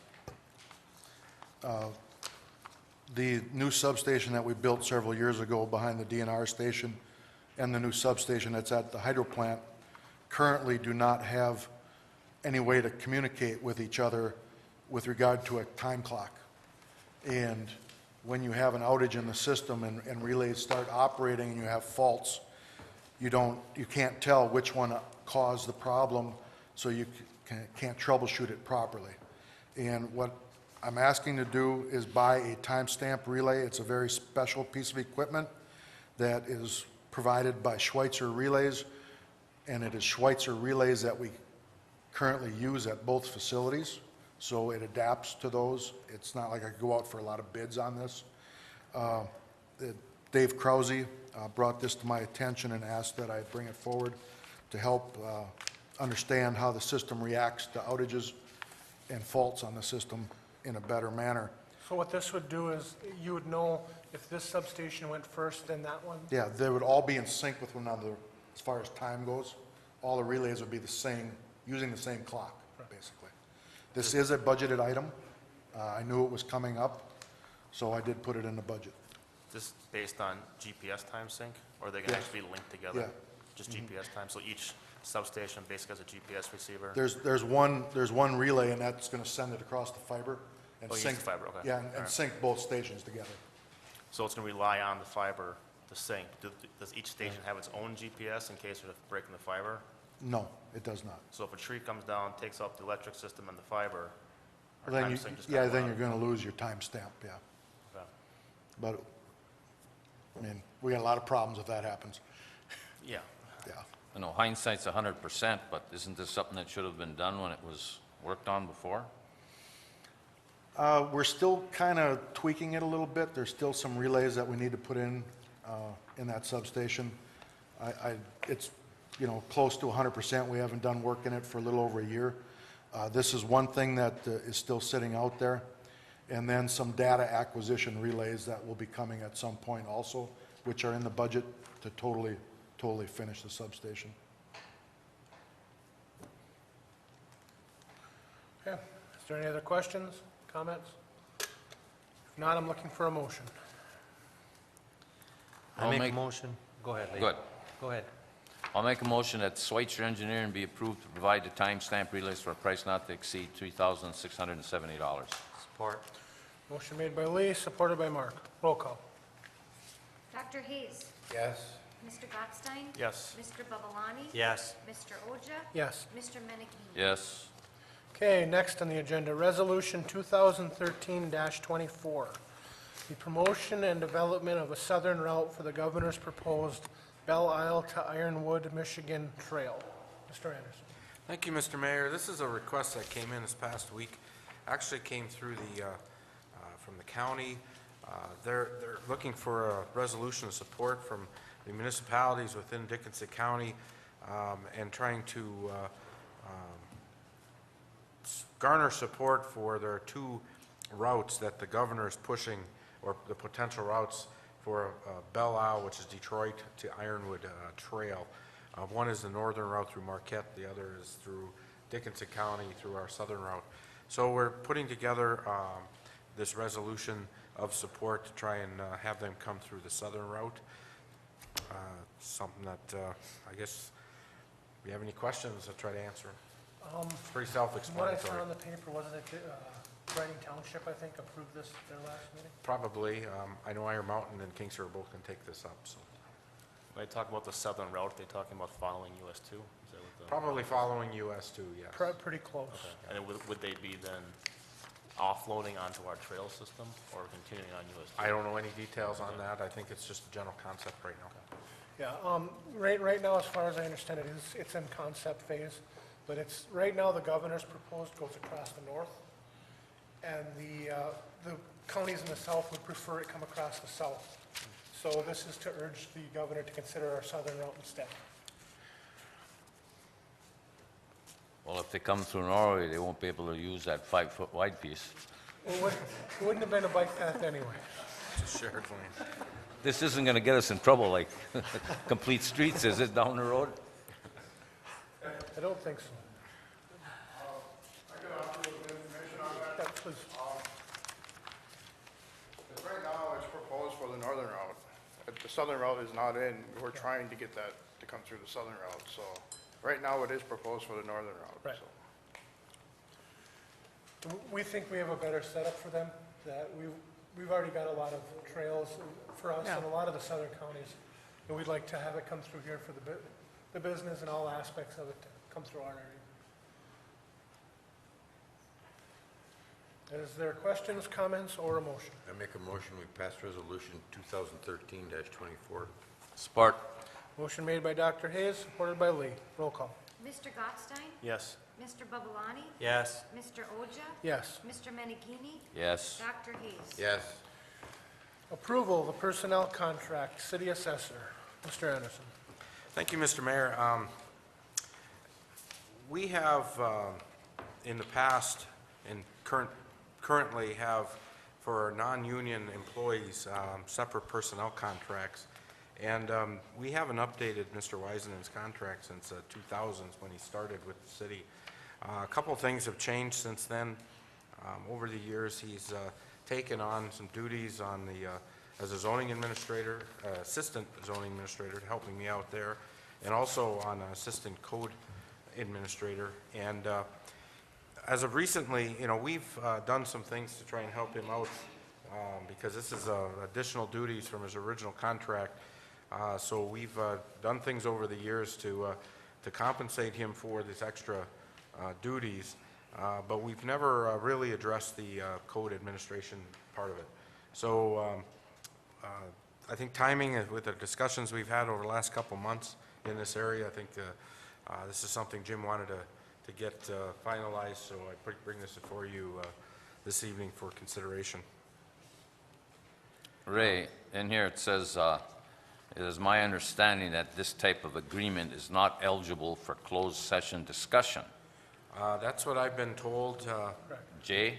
Jay? Mr. Oliveris? If he wanted to ask for an evaluation of his services, he could then ask for a closed session, but that is otherwise open meeting. The only contracts that can be discussed in closed session are collective bargaining. And it's collective bargaining strategy that is what technically can only be discussed in closed session. Well, I still think we should have a closed session on it. Well, that would have to be requested by him as a personal evaluation. And if you want to table it till the next meeting and approach Jim and see if that's what he wants, then you certainly can do so. But we couldn't discuss the contract there. It would just be, we could discuss, it would be a His personnel evaluation, evaluation. What we've done in the past is you put together a couple of the council members to be on a committee to work with me and report back. I think that's how we've handled it in the past. And that might be an appropriate situation here if there's a need to discuss some of this stuff. And then you bring it to the council and you lay it out in a public meeting. And the council can make its decision at a public meeting and making full disclosure to the public. Or you come talk to me individually. If there's some uncertainty. What's the council's desire on this? Do you want to table it and? If there is some uncertainty as to whether or not you want to go forward, I would suggest you table it rather than vote yes or no against it, being not fully informed, just like tonight's public hearing. So that would be my recommendation if the council wants to come back at the next meeting and. Well, I would like to make a motion then that we table this and get 2 volunteers from the council to sit down with Mr. Wiseman and Ray and yourself, if necessary, to discuss this. Okay. Is there support? I'll support.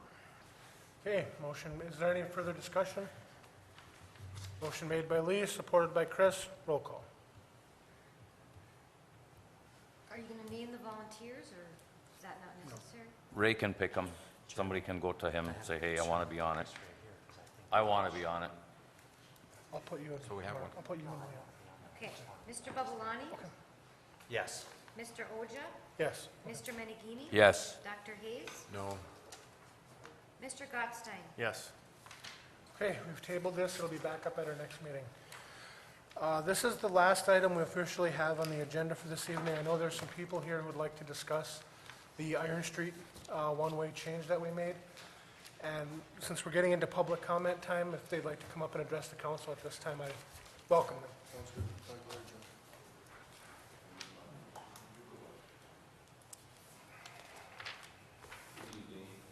My name is Gary Zeman, 618 Iron Street, Norway, Michigan. First of all, I'd like to ask the council members if they have received the letter that was delivered over here last Wednesday or Thursday. It was in the packet. It was in our packet for this Great. meeting. Are there any questions about that letter and my position on that particular issue, making the one-way street? I guess my feeling was that I didn't know about this, as I stated in the letter, that it was going to be changed. I addressed the council. I omitted to say that if you went to the 3-lane road, there would be more room to pull out. That was my mistake. Then I have also talked to Mark privately a week ago, Sunday evening, early evening, and I explained the situation with the fact that my understanding is that nobody was contacted on the street to find out whether or not they were in favor or against making it a one-way street from US 2 south to 6th. So based on that, my recommendation was to revisit I told Mark this last week ago Sunday.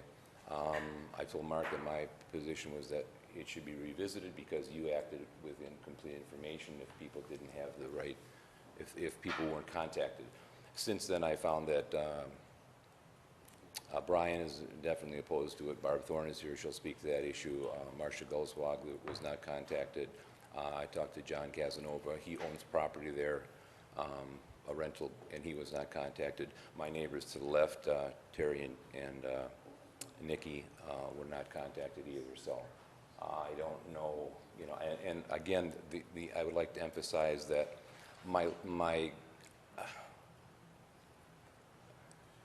last goal was to make it more difficult for business to make money and thrive in Norway. So that's why I would like to have you revisit that.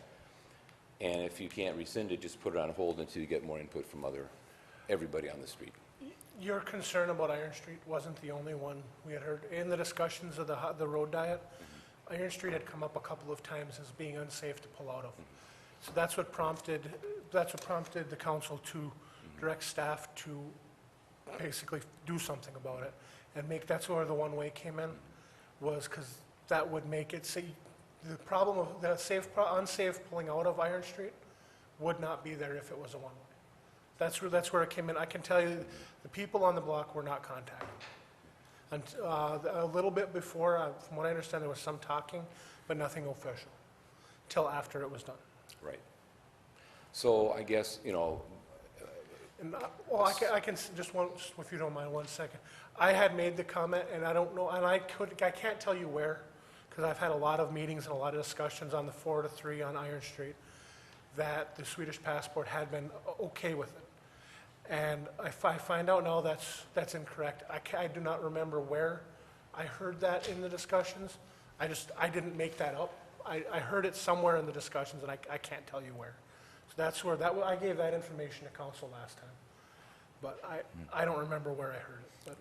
Well, you know, and the other thing is that Brian, because he's in the wrecking business and because his business is there, he said he didn't recollect any accidents that had ever occurred pulling out. I think you were involved in one right there, but that had nothing to do with pulling out. Correct. Police chief has indicated 4 since he's been here.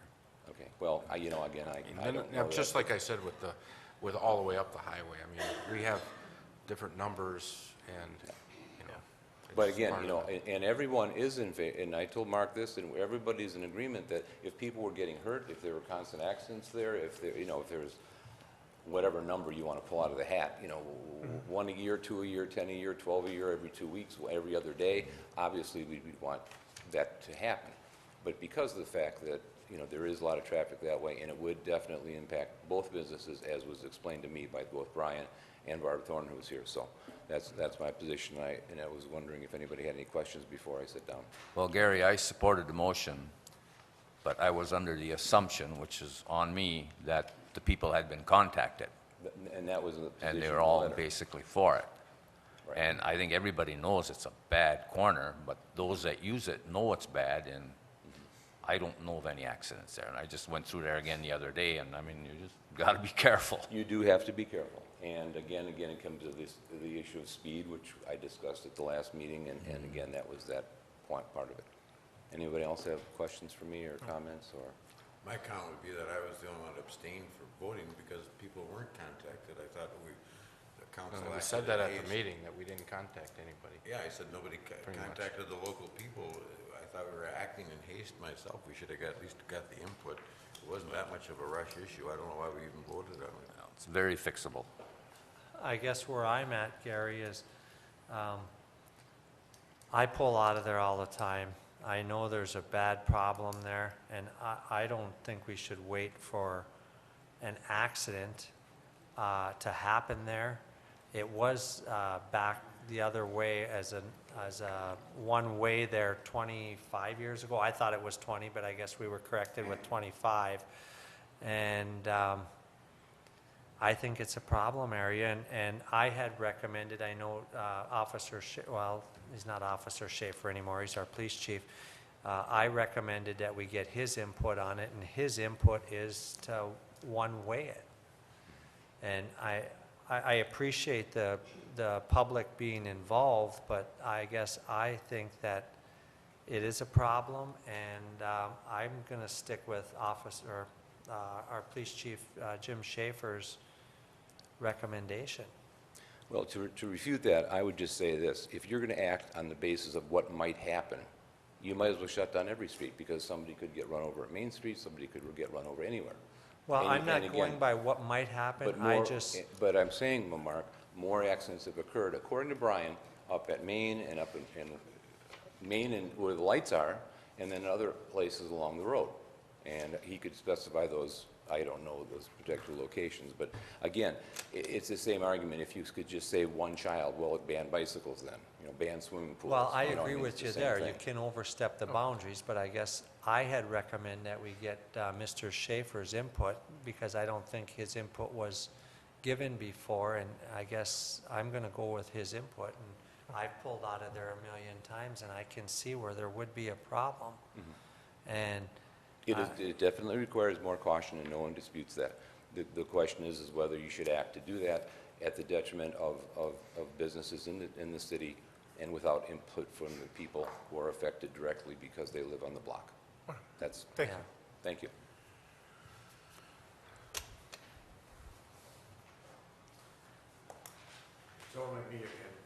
I just wanted to thank the council for the consideration they gave to both sides for that diet road. I think you made the right decision, but I think that it was done for the town more, and I think it's good that you put those flyers out. Maybe you should do the same thing for that 45-mile speed limit. Put that in there and get people to vote on that and send those into the state. Maybe they'll do something. If the citizens turn in enough of them, maybe they'll do something. Maybe not. I But know, if I they get, if you know. get Ed, We- if we- you get Ed we've talked to them. McBroom and the state senator on there, I think you'll get it done that way, much better, probably. What I've, in the conversations I've had with them, what we're finding is that, like the old movie saying, it's more of a guideline, than a rule. And we're finding that some of what they're telling us are rules or some guidelines. And that's what we're gonna nail down is, you need to be proactive in areas you can. And we're not gonna just stop at the VIDOT. I mean, we're gonna look at all the entrances coming in town, especially Marion Park, because that's another one that That's is another an bad accident. spot to pull out of. We've already had problems out there before, we have 2 deaths along there. So this conversation has elevated, that discussion. And I think the people are more aware of stuff now through all this that's gone through, and I think that's a very positive thing for the it is, and outside of our community. The state police have been listening, MDOT has been listening, and definitely our representatives, so it's a good thing. Good. Thank you. So thank you.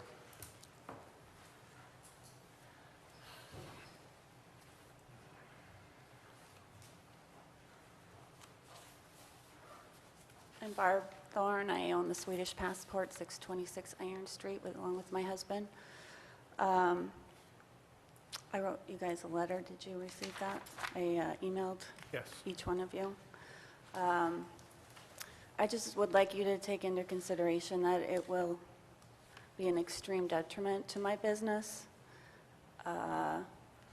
We are the ones that asked that the road be changed to two-way, and as far as I know, there has not been an accident due to someone pulling out. Now, I know you say that Officer Schaefer says there's been 4, but I don't think that is due to people pulling out. I think one of those included was your accident, which was not, and other ones. That it's not. If you're going to go on Officer Schaefer's recommendation, you should ask him what the 4 accidents actually were, because I don't think they're due to people pulling out from Iron Street. I certainly wouldn't want my customers getting into accidents or, not coming to my business because they're afraid to pull out. So I just hope that you would rescind that, please.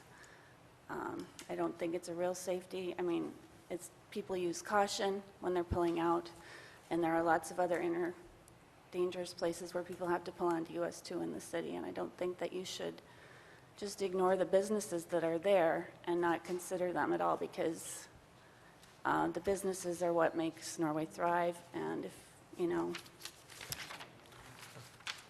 Hey, like I said, I do apologize for stating your business was okay with it. I don't remember where I heard that in the discussions. I've been in a lot of meetings over a lot of topics in the last couple of weeks. Okay. And so I was mistaken when I said that, and I apologize for Yep, that. I am absolutely opposed.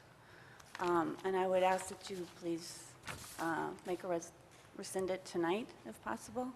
Or would you vote on that tonight for us, please? That's the discretion of the council, if somebody wants to. Okay. Anybody want to ask me anything, or? No? Hey, thank you. Okay. Is there any other public comment? Anybody else want to address the council on any topic? Okay, Lee? No comments. Doc? Do we get the results of the study on the skating rink yet? We're waiting for the official results. The unofficial results have been relayed to me, so there's not an issue there definitely not for public safety.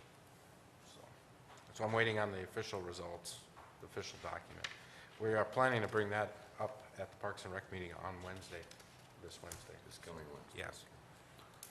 I'll make a motion that we hold on conversion of Iron Street to one-way till further information. So do you want to rescind it, or? Yeah, we hold on any, So well, I'm not we saying passed, that- we passed the motion last week or last meeting to do it. right. and I made a motion that we hold on that decision until further discussion. In other words, rescind it. Okay. Or hold it, not necessarily reverse it, but get further input.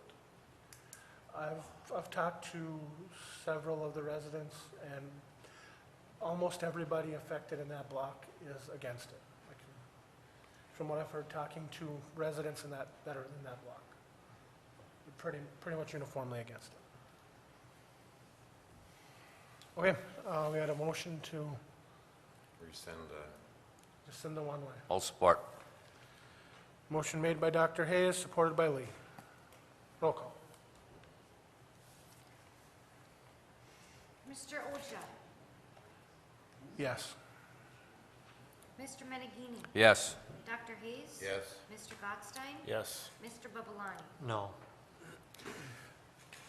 On this, from my comment on this, I still feel strongly that it's one of the worst intersections we have for sight.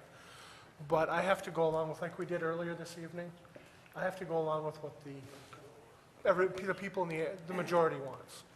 And the majority, from what I've talked to, I haven't talked to everybody, but I've talked to a few who have talked to others. Nobody is for it. So I got to go along with the majority on this.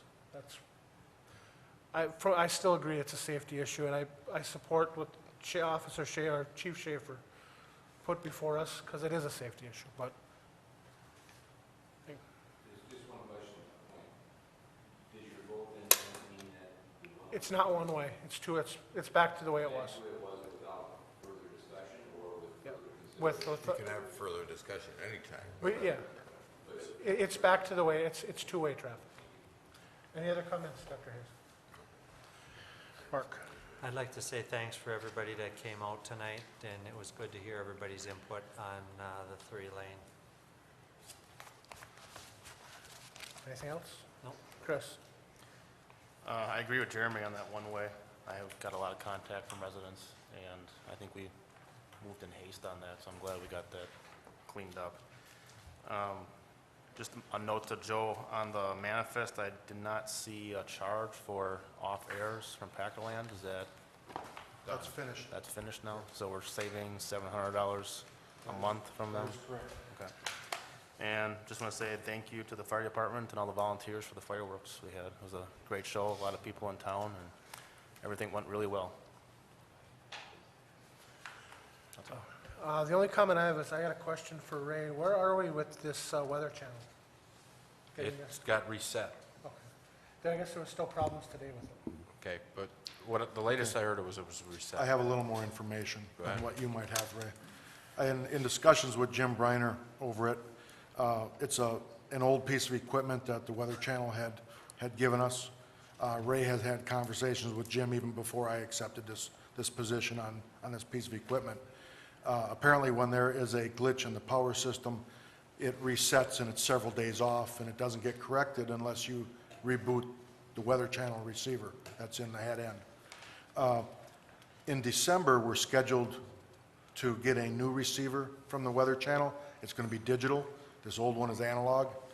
And so we're not going to do anything with it except monitor it and reset it if it's needed. So if anybody knows that it's off, please give us a call, say, hey, you know, it's a day behind, which somebody did today, and it got reset again. But in December, we'll be getting a brand-new piece of gear for it, and we should be fine at that point. I have to say it was 100% accurate predicting yesterday's weather, so it was. Okay. And it wasn't a specific Norway issue. It was happening with numerous cable systems. Was it? Yeah. Okay. Yeah. It's still happening. Okay, I wasn't aware of that. Yeah. I just knew it was specific, you know, to Norway. It's happening all over the place. Okay, all right. No, excuse me, now that they mentioned the TV, what's been going on with Channel 6? I've been getting a couple complaints on that, where it goes out for the weekend and Channel 11 goes out, and then all of a sudden, Monday morning, somebody hits a switch or something, and it's all back to normal. Yeah, Jim hasn't briefed me on that, but I will ask the question and I can give you a report on exactly what that is. TV6 has a bad reception. It's weak down here, and we did a study to get, you know, the correct antennas, but even with the right antennas, we're still on the very edge of their signal. With that, they also do transmission work on the repeater site. So they will periodically turn down their antenna to do the work. And it's typically only the smaller cable systems that see this because they pick up the signal via an antenna versus Charter and the larger ones who actually have a direct feed into their studio, so they never see that outage. So that's why the complaints usually aren't there for TV6 in large numbers, because it doesn't go out for a large number of people when they're on the cable system, unless they're in a small system where they're pulling it from the off the air. Chris, isn't it true that our signal comes from Segola for TV6 off a repeater station? No. It isn't? No, it comes Okay, from I thought that was Marquette. the case. Yeah, it's north of Marquette that it comes Okay. from. I wish it was in Segola, we'd get a lot better signal. Yeah. I just like to thank everybody who came out and gave their opinions and filled out surveys and contacted their council members on this road diet. I was glad to hear from every one of you, and I'm sure the rest of the council was too. And to also repeat the comment about the 4th of July, it was a great show again this year, and I hope they can continue it in years to come. And with that, I have no other comments. Joe? No, I have no further comment. Tricia? Ray? I have none. With that, I need a motion to adjourn. I'll make a motion, we adjourn. Motion made by Lee, supported by Mark. Roll call. Mr. Oja? Yes. Mr. Menamini? Yes. Dr. Hayes? Yes. Mr. Gottstein? Yes. Mr. Babalani? Yes. You just couldn't wait. You couldn't wait to say something. 6:30 on Wednesday.